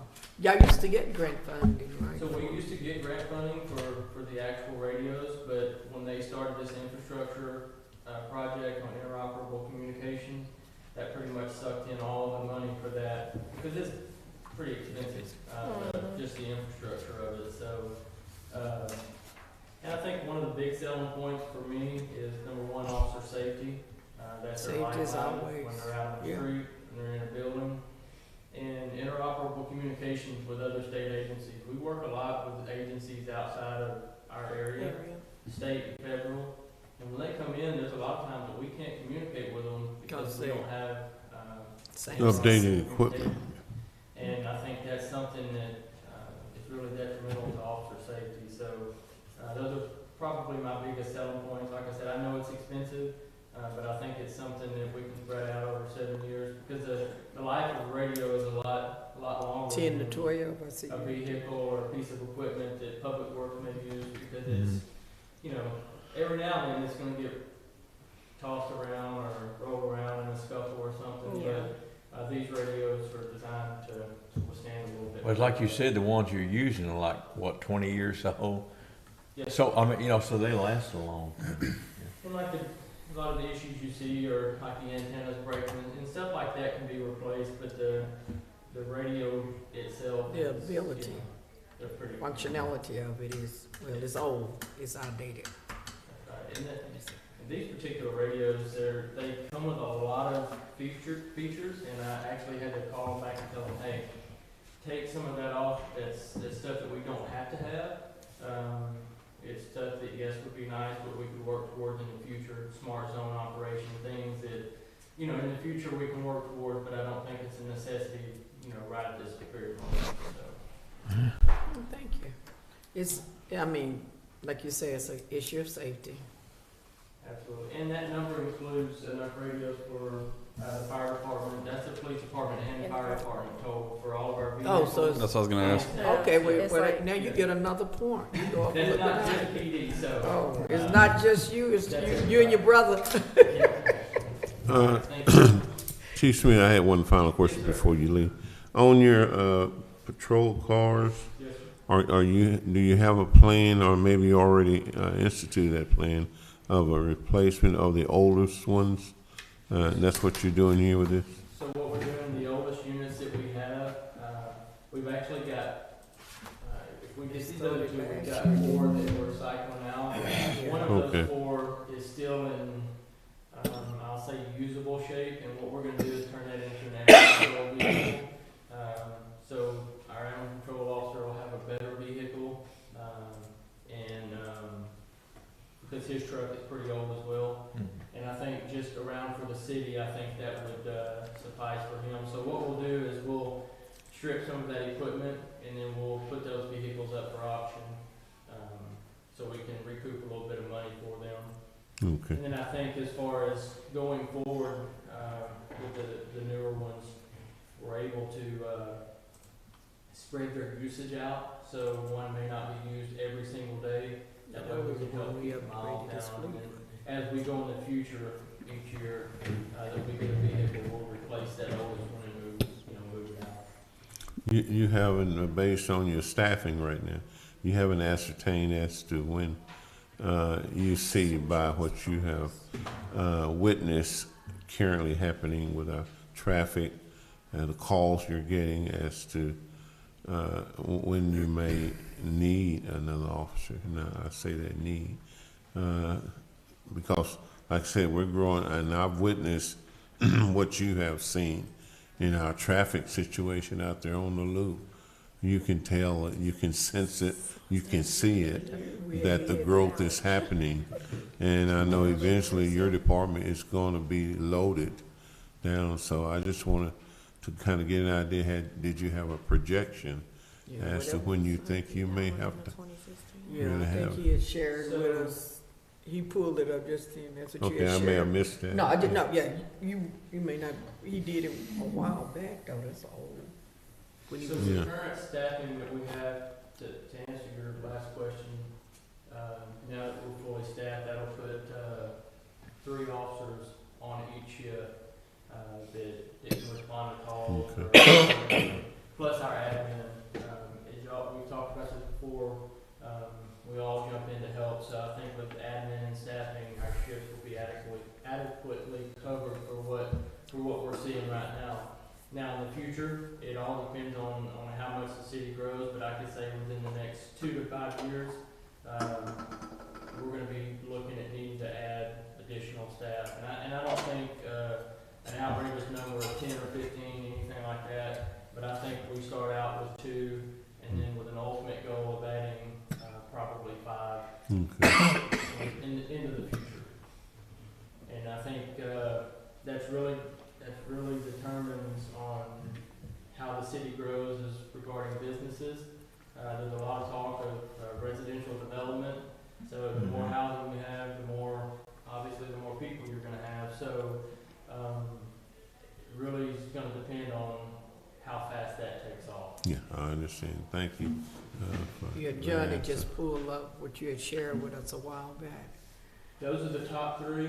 Those 3 there is what we're planning on replacing with the 3 Durangos that council already approved. But then it shows just some of our other models that are coming in behind. They're 5 to 6 years, 5 to 6 years with Miles. getting close to 100,000 also.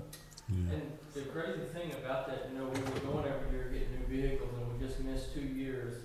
In that house. In 2 years, it run. And we had 2 of our newest Tahoes.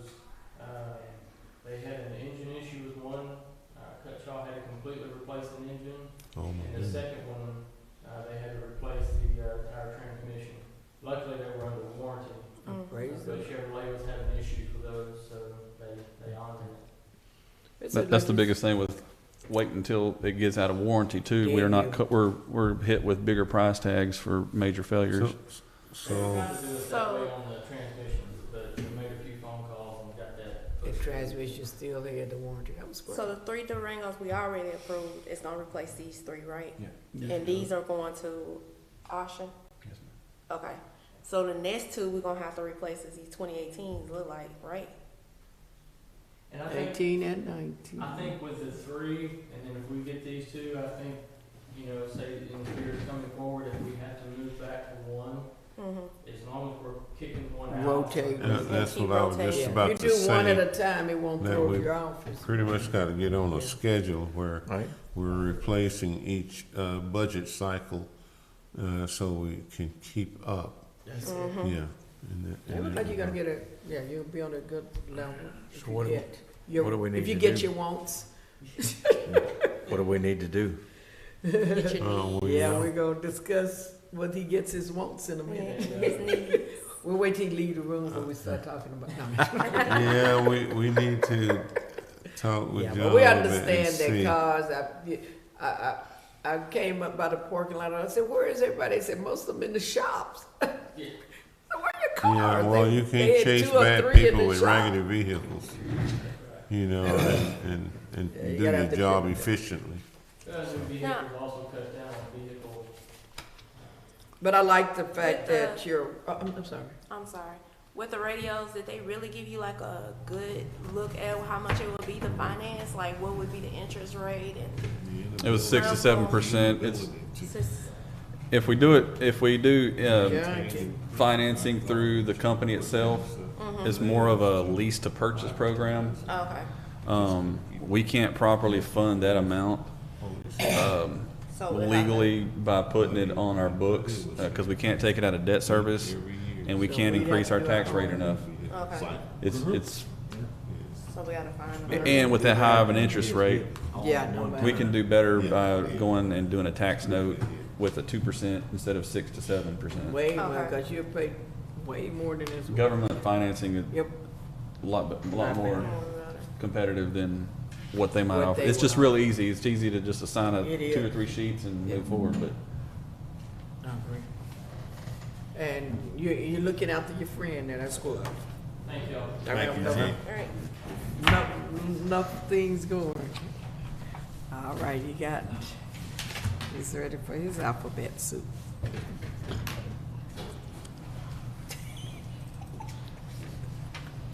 All right, 5-year plan.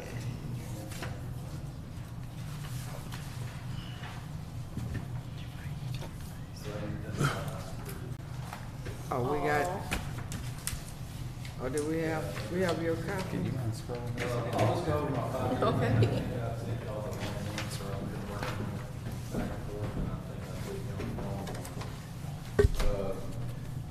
Pretty much over the next 5 years, of course, we'll talk about one here in a minute. Also, I just want to let y'all, be aware, we have also, the truck has been asked to replace, but we have a ladder truck over there that helps with our ISO rating. Crockett's ISO rating of 2, so that potentially helps everybody that's got insurance with a lower premium. So that ladder truck is a 2001 model, so we're looking at about a 22.5-year-old truck. I just want to put it on y'all's radar. To replace that truck now is probably $1.3 million. Whoa, whoa. So, That's a bionic. Fully equipped with everything. to replace that truck, but the flip side is we can have it refurbished. So within the next 5 years, I want to look toward having it refurbished, and it'll cost probably half that. Okay. Platform, they pretty much take it in and strip it down, repaint it, put new air conditioner, new pumps, the motor, they go through the motor, the transmission. And the good thing about it, or anything about diesel, is pre-dev. So Yeah. that's that new stuff that shuts your motor down, Yeah. all that stuff. So I think that'll be a win-win for us in the future. I just want to put that on your radar for the next 5 years. That's my plan, is to have that truck refurbished. So actually, And that's our ladder truck, Jason? yes, sir. Yes, sir, it's our ladder truck. And that truck gives us several points towards our ISO rating, which helps the citizens and everybody with their lower insurance. Okay. So I just want to put that on y'all's radar. So when you fix that, you help many. Yes, ma'am. So I'm thinking we'll be able to refurbish it, and it won't cost half of that. It actually costs what it costs new, because in 2001, I believe it was right at 500,000 is what it costs. So we can have it refurbished, we can have the truck for another. Is, 2 years with the police, keep ourselves a long time. Oh, y'all don't tear them up like the We'll puppy? keep ourselves for a long time. now, I assume that you've researched a well-qualified company to do that work? That built it, I've talked to them, I'll go into my capital request, but we actually applied for a grant to replace the truck I'm gonna ask y'all about. Yes. And they would have covered, all of it with 20%. So my goal was to, when this, truck, our current truck is paid for next year, was to put the ladder in there to get refurbished, take the money that's already budgeted and get it refurbished. Okay. But the grant fell through, so that's why I'm asking for a replacement of that 30-year-old truck. Okay, I got you. My goal in the next 5 years is to have a staff of 3 people there every day, 24/7. That's one of my, I think, I got it very different than what it is. Oh, okay. I kind of played that's not real, but I sent you the wrong one, so I apologize. But to have a staff of 3 people there every day, that's 3 firefighters at the station around the clock, ready to go. Well, you- Also, yes, ma'am. They're gonna need a cafeteria to cook if they stay 24 hours. Well, we've got 11 quarters and they cook themselves. Okay, I know that. I see them on TV. When they have to stay 24 hours, you gotta feed them. No, they bring their own food and they cook up there. We got Oh, okay, I know it's- stove and everything, and they got a grill out in the bay they can grill on and stuff, so they're taken care of on that part. Also, I just want to reiterate, we're still applying for grants. We also have a tanker truck that's a 2009 model. It's starting to give us a little trouble, but we hadn't had the fire season, hadn't started yet, so hopefully it gives us no problem this year. But we're applying for a grant through the Forest Service, and we're on the list. We just got to make our way up. So we'll eventually get it. It's just when we'll get it. So, and that'll be I think, to get that one, that'll just be a 10% match from the city when we do get that one. So, and the new radios. Our current radios are probably about 12 years old, and you probably just figured they're going in and out house fires and get smoke on them and stuff like that. Our current radios are pretty much, they came up with a new model, so I can't send them off and get them repaired anymore. So they don't make parts on them anymore. So that's why I'm the thing, that's why we're coming with the radios to try to get it from both departments at the same time. So we both got to need Synchronized. So, and that's pretty much my 5-year plan that I'm sorry that y'all didn't get, but I can send it to y'all. And we'll go with capital request, whichever one you want. We'll go with shocker first, the normal way. Which one's that one? Fire engine. Yep. All right. Currently, this one I'm asking, currently our second engine, our first engine rolls to the structure fire, and our second engine is pretty much coming, it's dual purpose. They'll lay us the hose line from the fire hydrant to our current trucks. Our first truck, when they get there, they have 1,000 gallons so they can go to work. And that second truck is actually hooking up to the hydrant, so they can continue to have as much water they need. So that second truck is just as important as the first truck, except that now it's a 1994 model and it'll be 30 years old in 2024. So it's starting to have issues. The tank and stuff, all the fittings up there is starting to rust. Well, something that's sitting in the water in for 30 years, you can imagine, you know, the issue for starting. The truck's motor and all that stuff is still good, but it's the back half of the truck is pretty much I don't want to spend a lot of money on it if we can get it replaced, because you're putting money into something that's 30 years old. And I'm sure I had an issue with another truck that, hey, the truck was less than 10 years old, then you make parts from no more. So I'm assuming that's probably the same issue I'll have with that 94. They just don't make the parts anymore. So This is the tanker we're talking about. the tanker is just something in my 5-year plan that Okay. This is the actual engine 4, is a second out truck. Okay, I got you. That responds to structure fires inside the city. Basically, our current fire engine engine 6 should be paid for next budget year, and it's budgeted $50,000 every year. The reason I'm writing to you, it kind of seems like prematurely, but this truck, if we order it today, I'm not gonna see it for 2 years. Oh, wow. That's how far behind they are. So, but to get the current day price locked in, we're gonna say, yeah, we're gonna buy one, so we can get that price, but we're not gonna see it in 2 years. So my goal was to, our truck next year will be paid for, but this truck, we want to add some money with their current budget. The $50,000 that's currently paying the truck payments is to add $25,000 to that current 50 to have a total of $75,000 truck payment for the next 10 years. So that's why I'm kind of bringing it to y'all now, put it in y'all's corner to try to save money now. Is that the current price?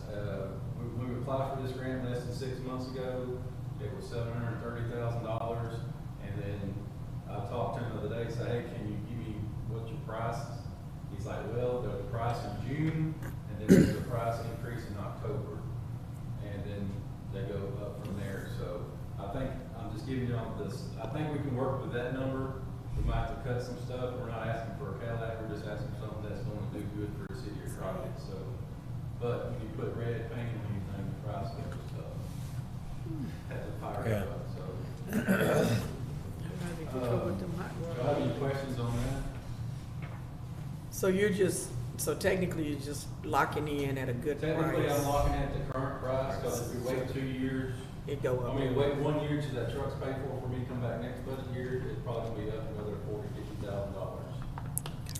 So that's why I'm kinda, if we lock it in now, I know I'm kinda, And it's a 2-year wait almost. and if I ordered it today, he said it's a 2-year wait Yeah, so you got, if you, other truck. Before they can deliver. for delivery. Yeah. And that's everybody, that's, all of the fires that are having 18 to 24 month delays, so everybody's, they're pretty much they're blaming COVID parts and all that stuff, and they got backlog. And also, I think we'll be able to sell that 94 when we do, if we purchase it, we'll be able to sell that 94 for about 25,000 to maybe the ESC here or another department and get some money back to help make that first payment. You know, is. It's served us well for it's starting to go downhill. I want to talk a little bit about, and you casually mentioned, but I'll be real quick about your staffing. And as I spoke to the chief about the growth that's happening in our city and probably will continue, what do you see as coming as far as volunteering? We have spoken about that they're not doing a whole lot of wanting to volunteer nowadays as they used to. To say when John was chief and beyond that, you had more. Would it be correct to say that you're having less? Less and less every year. Yeah. Since I've been here, since John left, we were up to about 24, 25, and now we're about 18 total members. That's counting the pay staff too, which is actually Yeah. my next Yeah, he capital flipped it. request. I put in for 2 full-time firefighters. For this budget. I'm gonna break down the numbers y'all see every month. Is I got 18 firefighters, but let me break it down to y'all. Okay. Six of the 17 is the paid staff. That counts me, the fire marshal, and then my 4 full-time firefighters. Okay. And then the 9 is volunteers. And out of those 9, if you break them down further, who I can depend on It says 6. Yeah, 6 is the paid. And then out of the 9 that are strictly volunteer, you break that down, and there's 4 people that I can depend on, usually that's gonna respond during the day. If I had to even narrow it down a little bit, 2 I can really depend on that probably gonna be there. So our numbers during the day is not good, we just don't have the manpower. Then where we used to request Latexo to back us up, now we're requesting Latexo and Love Lady. And we might have to catch another department so we have enough manpower to achieve our goals. Yeah. But So- Yes. When y'all request them, what do y'all do? Pay in kind back to them, they call you when you mutual aid need? agreements. If they need our help, we go to them, and vice versa, they come to us. So, it's kinda like you got our back, we got your back. But also. Now, these 2 that you're requesting, pardon me for interrupting, do you see how that fits into your current budget? Are you asking for additional funding? I'm asking for 2 more positions to add to my budget. Okay. At a cost of, here we 2 go. full-time firefighters, the full package deal with insurance, retirement and all that is 125 and 200, 125,000, 200 is what I said down with John. That's the package for 2, the total Yeah. package. You said what? It's about, it's close to 30% is, your benefit, your time, Yeah. your retirement system, your taxes, the FICA, everything added onto it. It's about 65,000 Yeah, okay, for a full-time position. okay. And these 2 new ones would put you and your department in a better position in responding to. I have put 2 paid personnel there every day. I was able to take some of my part-time money, so that's what made me have 4 this year. So I was able to take some of that money and make another full-time position. So every 4 days, there's 2 people at the station. And those are the days that when I say we get complimented for showing up quickly, because those 2 are there, ready to go. Yeah. And we're showing up on scene quick. And they're doing it pretty quick. So I see where it's helping. Is it the number I need? No, but is it step in the right direction? Yes.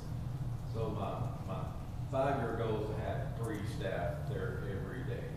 Yeah. But Does that mean, Jason, that you have to go out on every call that comes in? I've got it set up. I don't go out on every call, but if it's a major call, I'm coming. If it's Yeah. like electrical line down and the pay staff here, I don't come in just to go to that call, but they can handle it. Okay. So I'm not going to every single call, but Everyone that need a real backup. if it's Yeah, a structure fire, major accident, I'm going to that call. So, especially stuff that Yeah. Now, with the hiring of that, is that allocation gonna pretty much cover promotions and stuff within Yes, ma'am, that would start off a basic. their startup? It'll be Yes, ma'am. funded as you go up when they get on. I know the budget will change after okay. But Adam, I said. Is it enough to draw people? I guess that was the real question. Yes, ma'am, and I just wanna let y'all know, even though, our staff is low, out of those 17 people, 12 of them are certified firefighters, Oh, volunteers, we're all certified through the state. of that's Texas, even so better. That's have good. that extra training. Cause we use that, we get grants for training we get $12,000 every year from the Forest Service. And we push our people to get the state certifications and trainings and we send them, so Okay, so we're you can, utilizing that. And That's most- good. Most all my people are state certified firefighters. Okay. so you can actually use the training for volunteers. Yes, ma'am. That's great. Okay. Make it worth your while. That's been one recruitment tool is Yeah. Yeah. if you join as a volunteer, we have grant funding to pay for you to, while you're on it as a volunteer, not to have to pay for a fire academy or EMT academy. Oh, You great. can go through and 'Cause you can become a fully pick firefighter certified EMT. pick up a little part-time money on the side. That's good. Not bad. Yes, ma'am. That's a good thing. Well, Sorry. no, I was just about to say that I appreciate the work that y'all have done thus far. Department head, you and the chief, working with what you have, and certainly this budget session, we'll do what we can to make those things happen. It's all about numbers, as you very well know. Yeah. And where you need it from. And so I know we talked about it when I first came on, came onto the council. I had really forgotten it. So that's a little dangle to get people to come in to volunteer, to know that they can get a paid. Yeah, we actually got a stipend, program. The more calls you make, the more money you potentially get. There's some guys that it goes off of how many calls you make per month. They can make an extra $200-300 a month. And then they can get certified. I mean, then we'll send- that is the certification that volunteers could get, which could become a real career, is the real encouraging thing that, because it's a lot of people, that are transitioning from our number one hired employees, the state, and they're coming back, but they want something a little big up. That's good. And then I'll just go over the last. What, you got some more? Oh, no. You don't have to. Oh, we want you to share it all. Share it all. It's good. Drum roll. I know Clayton sitting behind me smiling, going, I didn't ask him nothing much compared to the fire chief. Yeah, he has big things. The last thing I'm asking for is $13,000. Over the last couple of years, I've been trying to try to catch up replacing hoses, which is the 5-inch that we carry on our truck, which goes from the fire hydrant to the fire truck. I've been trying to catch up. I just hadn't caught up because we test our hose annually, and I had one tube fail the other day. So now I'm in a point where I need to buy 10 sections of 5-inch to get it put back on the truck, so we have the hose we need. So I was just gonna bring that. Been trying to, because it's pretty much $1,200 a section, and it's a 100-foot section. Wow.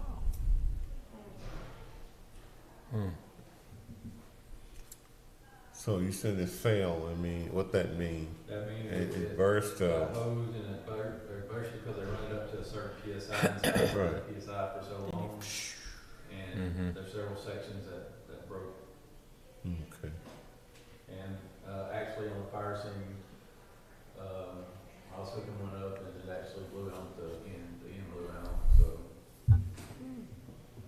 Thought I got shot in my leg, but. Yeah. Yeah. Well, Break your It scared me legs. more, it didn't hurt, it just scared me more. I can Feel only like you ought to imagine. break it, that metal thing I shoot can off and hit you in imagine, the Jason. right place. Dislocate your knee. And this is 13,000 a section. No, it's a It's total of $13,500 by the time you You add get in all of shipping. I'm asking for 10 100-foot sections. 10 100-foot sections. Yes, sir. And this hose is well over, and it lasts, that hose was there before John got there, and I know you ordered 10 sections when you was there, so. And there's 30 sections, there's 3 trucks that carry 10 sections apiece. Yeah. So total of 30 sections, and some of that hose I think was back when Daryl was here, Daryl Decker. So it lasts a while. It's been a while since Daryl was here. Yeah. Yeah, and I guess it's kind of like an old automobile sitting in the tire dry rot. Yes, sir. And it's after a certain amount of time, you have to replace them. But that's all I'm asking for. Okay. That's all. That's it, man. That's all. Nothing to it, nothing to it. Police car, our fire truck lasts 30 years. Okay, thank you for your A presentation. little friendly competition there, but I'm gonna pull that out. I'll have to pull this one out. Just can't use my mouse. Okay. All right, we got, Who's left? we have just a short, let me see if I can pull this one up with my new thumb drive here. That he had been working on while he was on vacation. Is it on this, let's see. Hmm.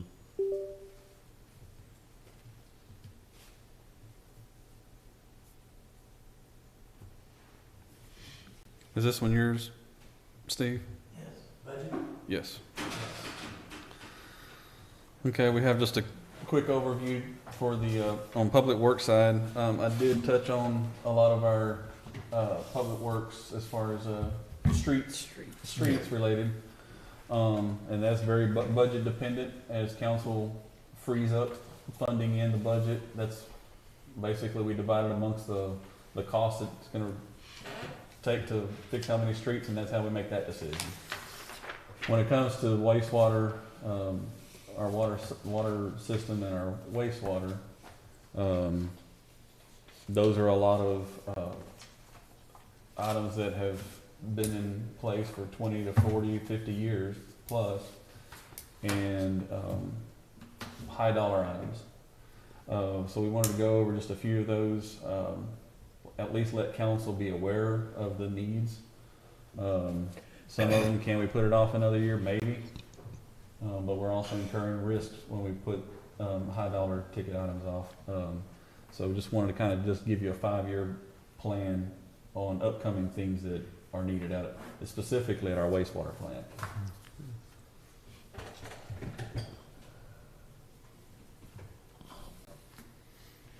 One thing you need to understand, the last upgrade at this plant was 1996. Wow. Equipment is It was down. a very long one.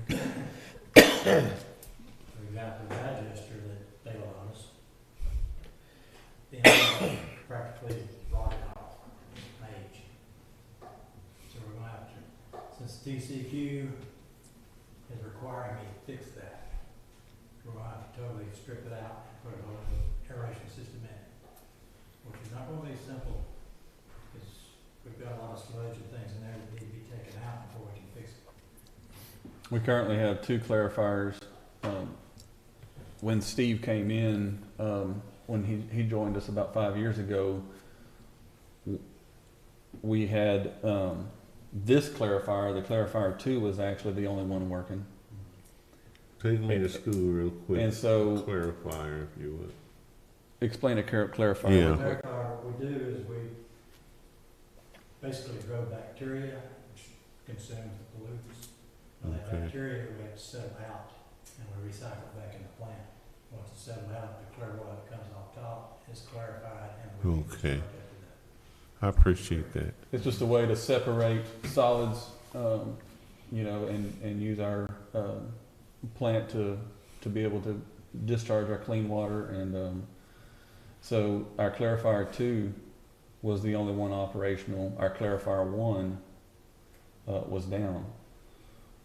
clarifier 2, essentially what he was saying, just the big arms, it has a gear drive, has a motor, Yeah. and as it's circulating, the whole system just fell off. It just rusted completely through, and the arms fell down.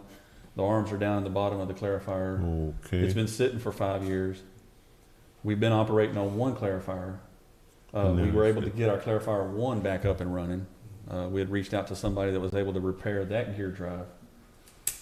So that one's operational, but it's also an old system. And so if any failure happens to clarifier 1, we do not have clarifier 2 ready to No come back backup. And actually, we do have an issue with clarifier 1 that we can't address until we get clarifier 2. During that big flood, we had some kind of debris come into that. And there's certain ports at the bottom of it that the sludge is pulled out of. Well, every once in a while, they'll stop up. And we Require a lot of work. There's something down there that we need to get out, and I can't bring it. Yeah, I If we see. don't have a backup. I see. So it is. Okay, so we're in, that make you go up a high priority, huh? Yeah. Well. That's emergency state. And then we have our digester. Yeah, that's what I was talking about earlier. It just instantly wore out. It had a big 56-inch impeller on the bottom of it, half of it's rotted off.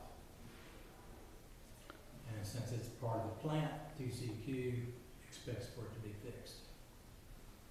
It's not gonna be a simple fix.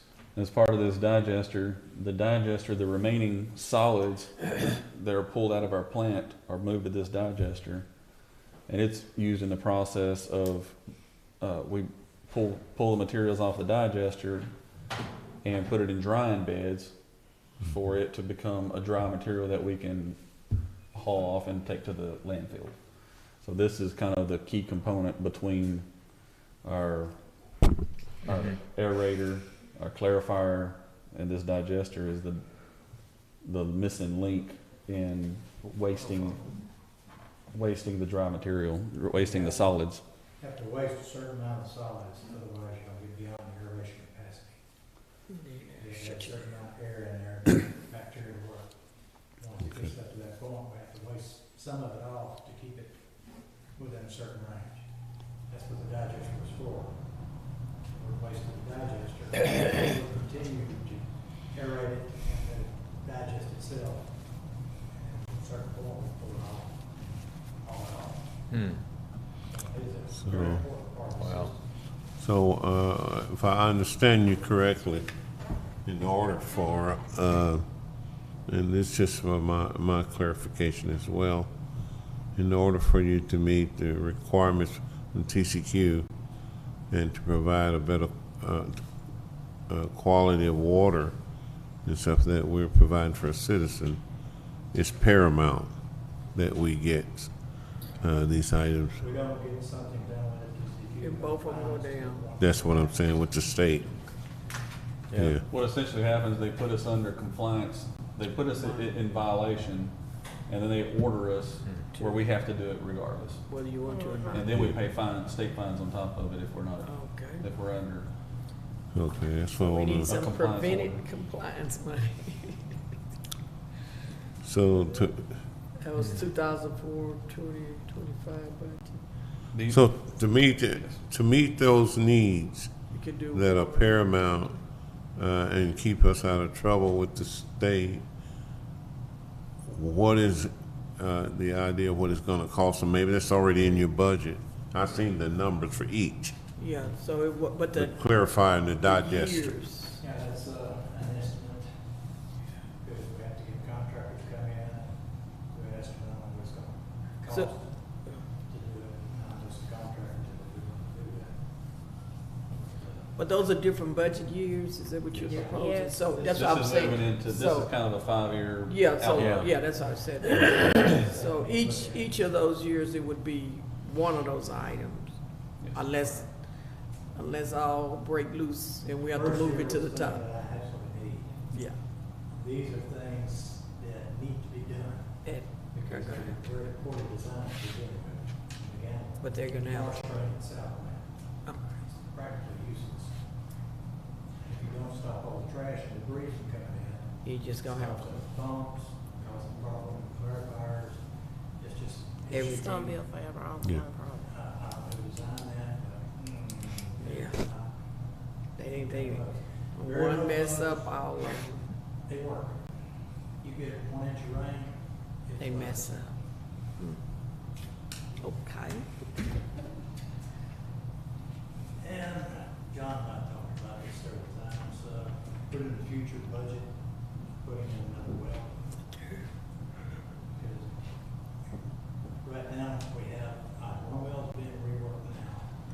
Another one that's working. But in the future, I think we could probably provide all the water ourselves. rather than having to buy it. Yeah, Yeah. that's what he was saying. It's a good idea. I mean, that's a marvelous thought to be self-sufficient and not relying upon That's the other main sources. source. I'll put it that 3 way. wells, I should be able to more than provide for what we've got going. Just something, put it in consideration. Well, you improved a lot in with your leadership of getting us in a better place, but we still have quite a ways to go, and it's up to the council for us to meet those needs. It's not something we can kick down the road and visit later, but we better recognize what we have to do and get it done. It's not gonna be a cheap plan ahead. Yeah. I'd probably say that for the money that we've spent in per year, purchase water, we could drill another well and get it hooked up Mm-hmm. for less than we spent a year. Yeah. Well, hopefully in the very near future, we can address that, because we're not getting, well, I'm not gonna go down that road, but our money's worth. Well, we know what we're talking about. We know. Some of our capital requests on top of some of our pressing needs, as Steve mentioned in our wastewater plants, is last year council approved, I think we budgeted $24,000 for a vacuum trailer for us to go and address our manhole needs. We got to have a way to pull this sewer out. We don't have a current way to vacuum sewer out of manholes. Upon looking at it, we did find some options for $24,000, but along with it, it really, one, it's a very entry-level vacuum trailer, lightweight, lots of Breakdown. issues coming up that we've already, so we just really held off of that. We do need it, but we need something that we're not going to have to repair and replace and Substantial. have out of service every time we end up using it. We started looking at some bigger, better units.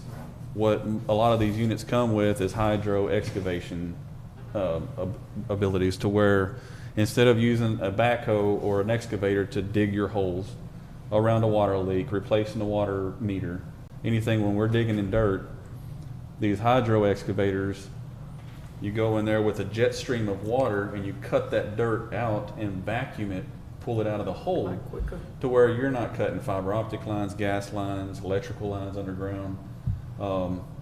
Every city around it, when we're looking at it, every city around us seems like has these equipment and been using it for years. This last year, we are very, very good at calling 811, test locates and getting the dig test out there to locate any underground lines, but we still have lots of issues, and especially in bad weather, we're digging, we hit gas lines, we hit electrical lines, we hit fiber optic, and it happens, and it's very expensive when it happens. Yep, except that they cut one and nobody could get gas. Even when we do a dig test or anything? We do dig tests. Dig tests are not They're not accurate, you know. No, they cut that one and then everybody on this side, you couldn't go to any pumps, you couldn't go, they just shut down Crockett for. A lot of dig test removes liability off of us, but But it we're still doesn't hitting gas change. lines. We're still hitting electrical lines, or fiber optic lines specifically. We were looking at several different trailers to where we can be more efficient when we're going out and we have to get into this, when you're jet rodding or you're jetting out this hole and you can pump it out, you can see what you're dealing with and it doesn't cut through lines. And it comes with a lot better vacuum capacity, capabilities. There's more expensive units that come on a truck, on a big truck chassis. We were looking at some cheaper options that are trailer pulled. They're trailer mounted systems and something similar to this. There's several different manufacturers and things of that nature. This goes from $100,000 to $120,000. Like I said, we did get approved for about $24,000-25,000 for last year for just the vacuum capacity, which is that middle tank. But it was pretty undersized, and we felt like we were just wasting money by even buying it in the first place. So clarification, John, my injecting here, instead of the very low end state of equipment, we're going kind of middle ways, not the high end, but somewhere in between. A higher end, we're looking at $250,000 to $350,000 for a hydro excavation unit.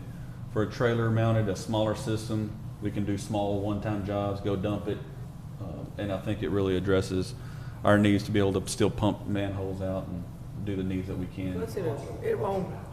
Wash them I've seen- and wash them out, yes. Yeah, you see so many people when they were digging those holes like that, it's a bunch of folk in the hole, one standing up pointing to the hole, two standing. We don't operate that way anymore.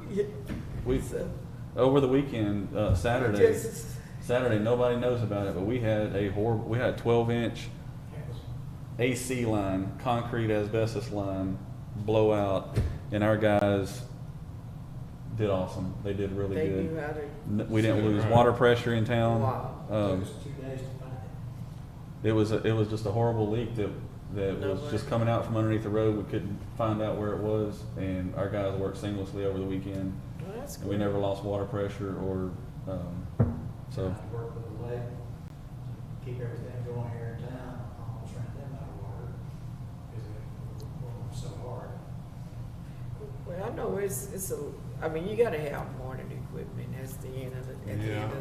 And we need to figure out what to do to make it. That's the reason I asked the yeah. question, you can buy a low end and maybe it just doesn't do the job. The duration of the equipment is short. Then you kind of get in between mid cost and high end, and you find that medium in there. That works. Yeah.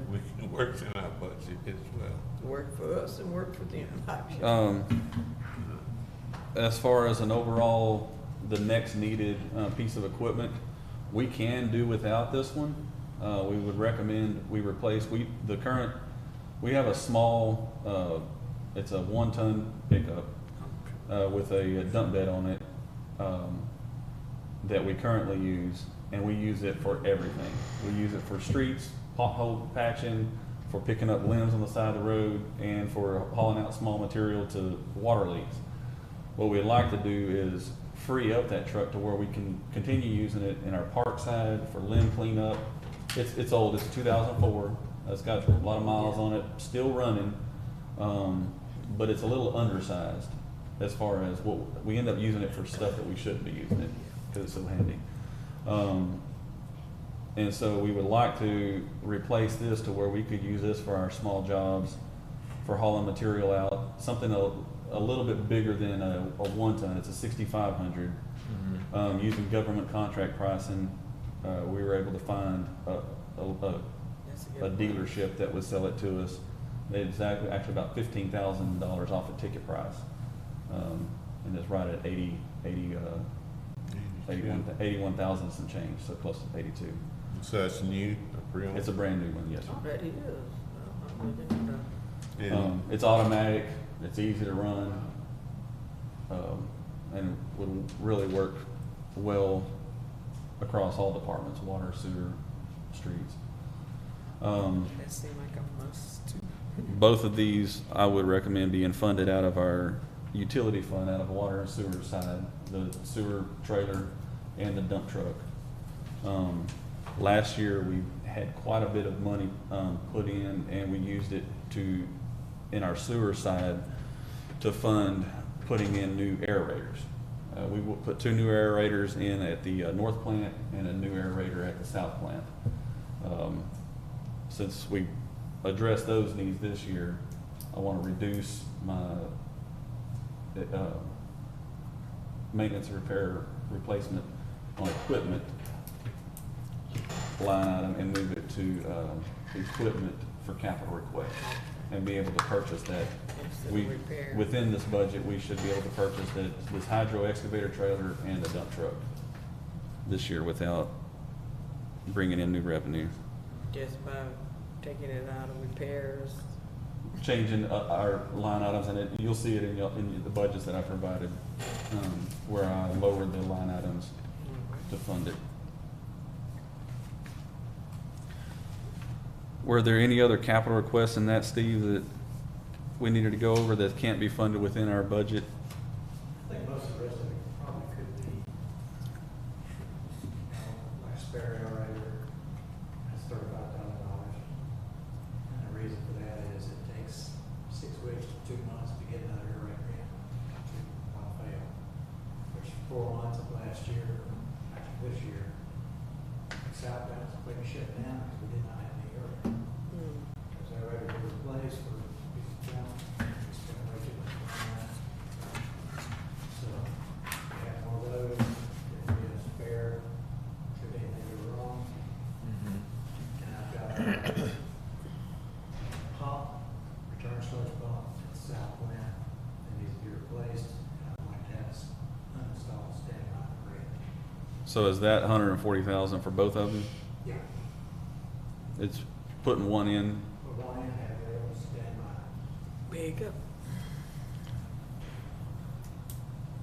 Okay. So some of the needs on the utility fund, we've been able to implement some really our best practices in revenue. We do have utility reserve fund where we have a cash reserve set aside for some needs like this. So we just want to make council aware of this, of these needs, and whether we take it out of cash reserves, that's going to require council involvement for y'all to decide whether you want to do that or keep those cash reserves. Or we can use them anywhere and use So- this where it's a specific. Yes. Are there any other points that y'all want to go over?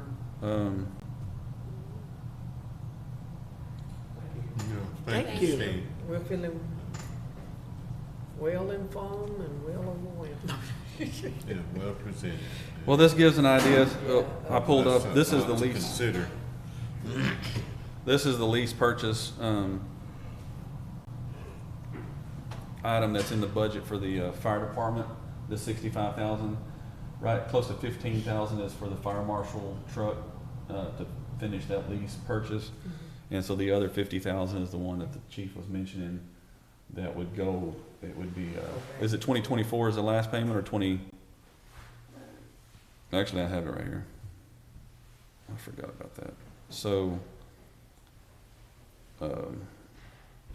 nope, this is not the updated one. So we have, this next year will be our last payment for the 2014 pumper. Oh, okay.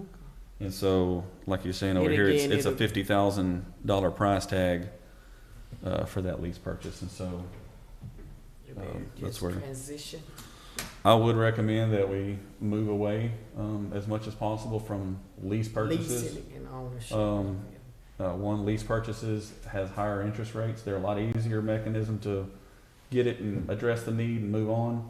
But we can Long run, it costs you. competitively we can go and use government financing vehicles such as tax notes or COs a lot easier, better interest rates. Interest rates a lot much lower. So essentially with the fire department and police department specifically, we need some direction. If council's not ready to give me direction today, we need some pretty soon to know how we're going to, what we're going to prioritize, what we're going to fund, and how we're going to fund it. Okay, I guess we saw all the requests and how much we had to come up with. Well, both, when you look at the PD vehicles, you're looking at 2 vehicles at $130,000. When you look at the radios for police and fire, that's $466,000. Fire department, the fire truck, that's $730,000. So you're close to $1.4 million with all three, with just those 3. So, but we had the option, like you were, that if most of this was put, some of refinance with a low interest rate, that it wouldn't interfere in terms of taking chunks out of the new budget. To some degree, Yes. so if you're looking at, so for instance, those three bigger ticketed items, which would be vehicles, radios, and a truck. If you're looking at those 3, at 1.4, if you put that on a 10-year tax note, you're probably somewhere around $150,000 annual note that you'd be paying on that. If we allocated at least $50,000 that will be going away towards that, we only have to come up with about $130,000. $100,000. You know, if you're looking at $100,000 on a tax note, 10-year, you're probably looking at about 2.5 to 3 cents in a tax increase. A 2.5 cent. So I'm just giving y'all some rough numbers. If you're looking at a 2.5 cent increase, you'd be looking at about $28 of an impact on the average homeowner a year. A $28 increase to cover All of this. to cover those 3 large ticket items. For this, Those are just. When you could, oh, I'm sorry. is that covering this for this one department, for all the That's covering the 3 capital requests? So, police department has 2 capital requests. The fire department had 3. 2 of them are of which are capital requests. One is an increase to budget. That's not a one-time payoff. That's increase in their maintenance and operations by $125,000. That's going to be an increase to our M&O tax. At this time, like I said, in capitalizing the max of that 3.5% increase, we're only looking at about $66,000 of additional revenue. So making up that is going to require a tax increase, not to the tax note or the debt service side, but to the M&O side. So we would be going over our allowed 3.5% interest tax increase that's allowed by So what would we law. have to do to stay within? Well, Budget cuts elsewhere in other budget line items. my take on the matter is that I would prefer the full council here to make those decisions. I'm not ever in support of increasing our taxes.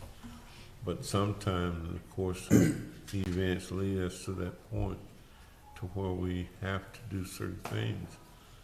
But I just rather have the other parties here Sure. in this council because we're the governing body to make decisions on behalf of our citizens and so.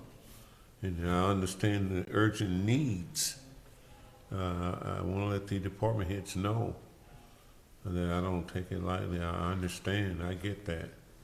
And I think that this council, all 5 of us, need to put our heads together and see exactly the solutions that we gotta come up with, to take care of the necessities and those, prioritized needs that we're currently facing right now. So the recommendation for John at Yes. this point, like you worked that up for us, just what you just summarized for us, it probably would be functional for us to see what it would look like from now.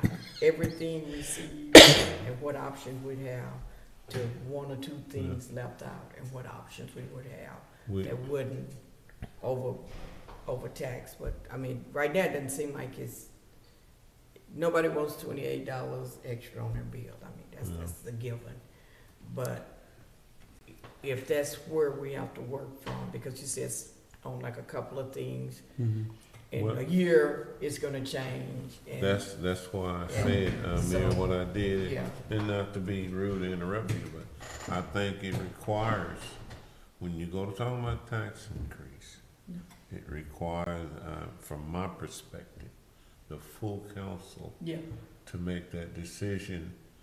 Not that we couldn't otherwise, yeah.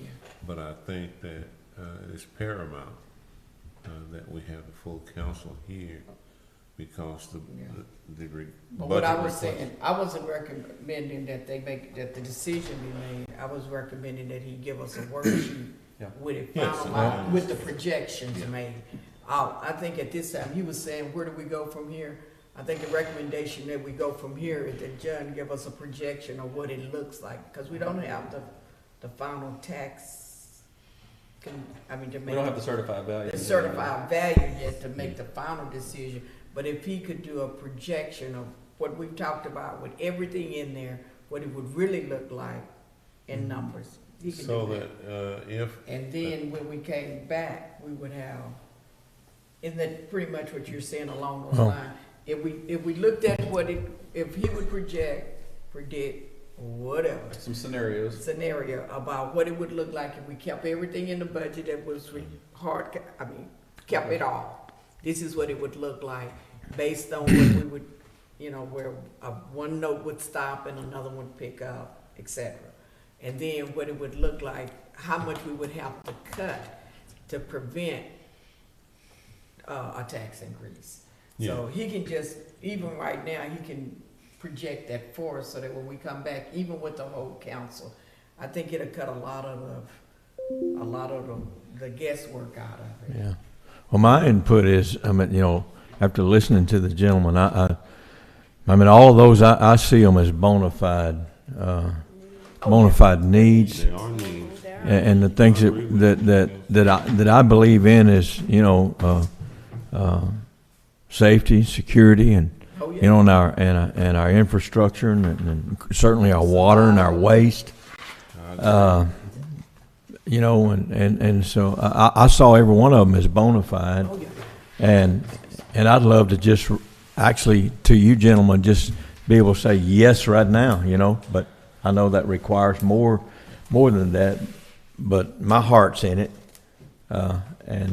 So, I'm for all of that, every bit of it, but I know we have to Get him budget. try to, try to figure out where it's going to come from, but I bet we can do that. oh, yeah. That's what budget works. I bet we can do I'm that. confident of that. Yeah. that we will Yeah. find solutions to meet those pressing needs that has been presented here today. All I was indicating as far Sure. as Yeah, that was. Yeah, I'm with you. Everybody Yeah, man. needs to see it. I would like to see a unified front Oh, yeah. in doing so. That's all I'm saying. 100%. I could do it right now, and I'm joining in with Councilman Ivy. I understand, I get it, that there are things that you better get done, especially when it comes to infrastructure.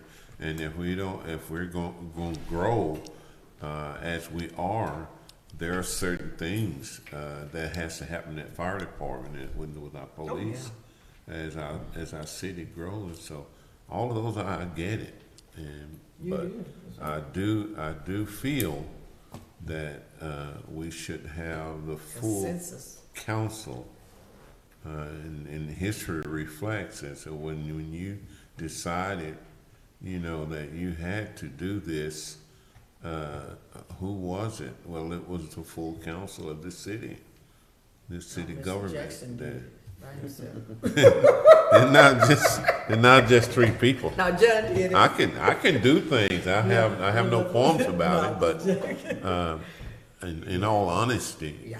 and I think in all fairness to our citizens, I think they should look at this full council for whatever results or whatever action that we have to take. Yeah. And look at all five of us. Yeah, workshops are, it's a period of, it's like a triage. Yeah. We look at the needs, we talk about it, discuss it, we're all fully aware. It's not where decisions are made, but I'm it's well where aware, directions It's and given. given. And so we've the- been introduced Yeah. to what's needed, what's required, what's desired, whatever. And so now you have to present that to the other two who are absent, so they can be informed. Then we put our heads together for the good of the citizens and make the best decision for them as we would hopefully for our own personal families. What they're gonna have the luxury of doing is seeing it, they won't hear the whole full discussion, but they would see what the outcome is and where to Well- work. So they get to skip a step, because they'll see it, but they'll actually see every request that was made, how much it costs, and the numbers to it, and what we can do with those numbers, give or take. So I think I think and I'm, like I said, I thought it was a well organized discussion, and it really, probably the best workshop introduction I've heard, where you actually, everybody presented what they needed, and we saw some routes that we could take, because usually everybody's throwing so much stuff, you just have a lot of stuff when you finish. But these are concrete things, the need has been shown, and then we'll see what we have, and then we'll start chipping away. And I think John has the expertise to go in and give us some options. Yeah, I think we And should. it will be with the consensus of the council, because y'all Sure. have the last say. Yeah. So if I make a motion that we table things for now, John will give us some ideas of what I think Well, it will those requests. Yeah, It it will won't be a require- table, it'll be That will a, require a new workshop. okay. And we do have a workshop Yeah. scheduled for the third Yeah, Monday. instead of, that he would bring a summary to the next workshop, Yes, ma'am. Yeah. and that, we're not gonna take, I guess I'm messing with your motion, excuse me, you finished it. No, I was just saying for clarification, what we're gonna project out of this is that at the next workshop, I'll bring he you. will bring a summary of what we've covered and a projection of what we can do. Yes. And from there, we'll see if we need the next workshop. So your motion, I'm sorry, I interfered with it, but your motion was on the table, and I do apologize. So you may make it again without my interference. I make a motion that we table the matters of discussion for today in the workshop until our next budget session. Then we'll make concrete decisions about our capital requests and everything that has been brought before council today. That's kind of lengthy, but But it is.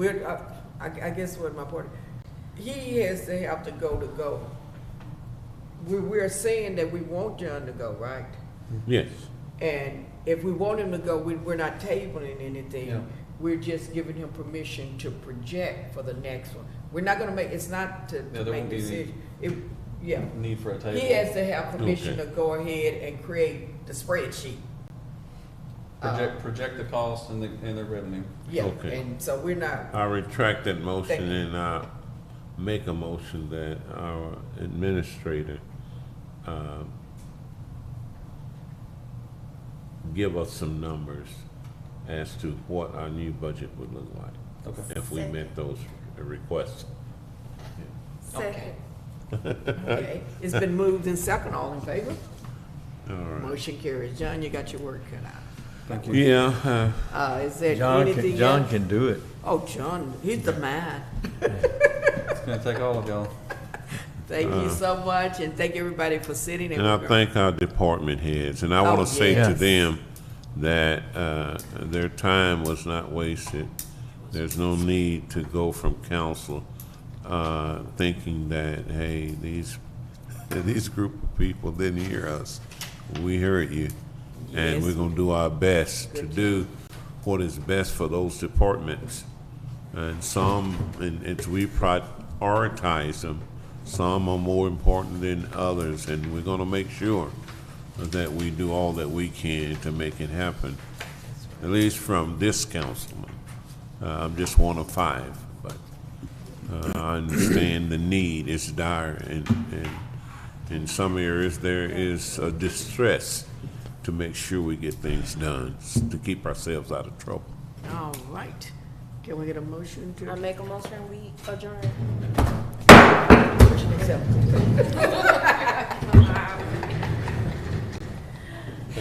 All right, that was a very good workshop. It made sense. Hit that gavel hard. I know, I probably put a hole in it.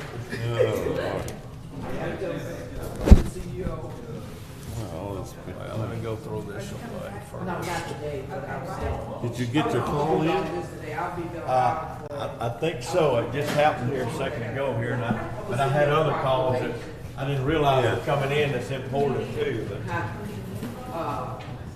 Oh, you go, you well, just need to pay for an hour. Do you have it ready? What's it for? It's for, no, it's the very, it's really out of the county, but someone live in the city and they want it, so it's. I'll leave everything. Okay, you leave. John will be here. Good to see you. Since you Sorry, told me you too. how easy it is to do. You have a great rest of your day. You too.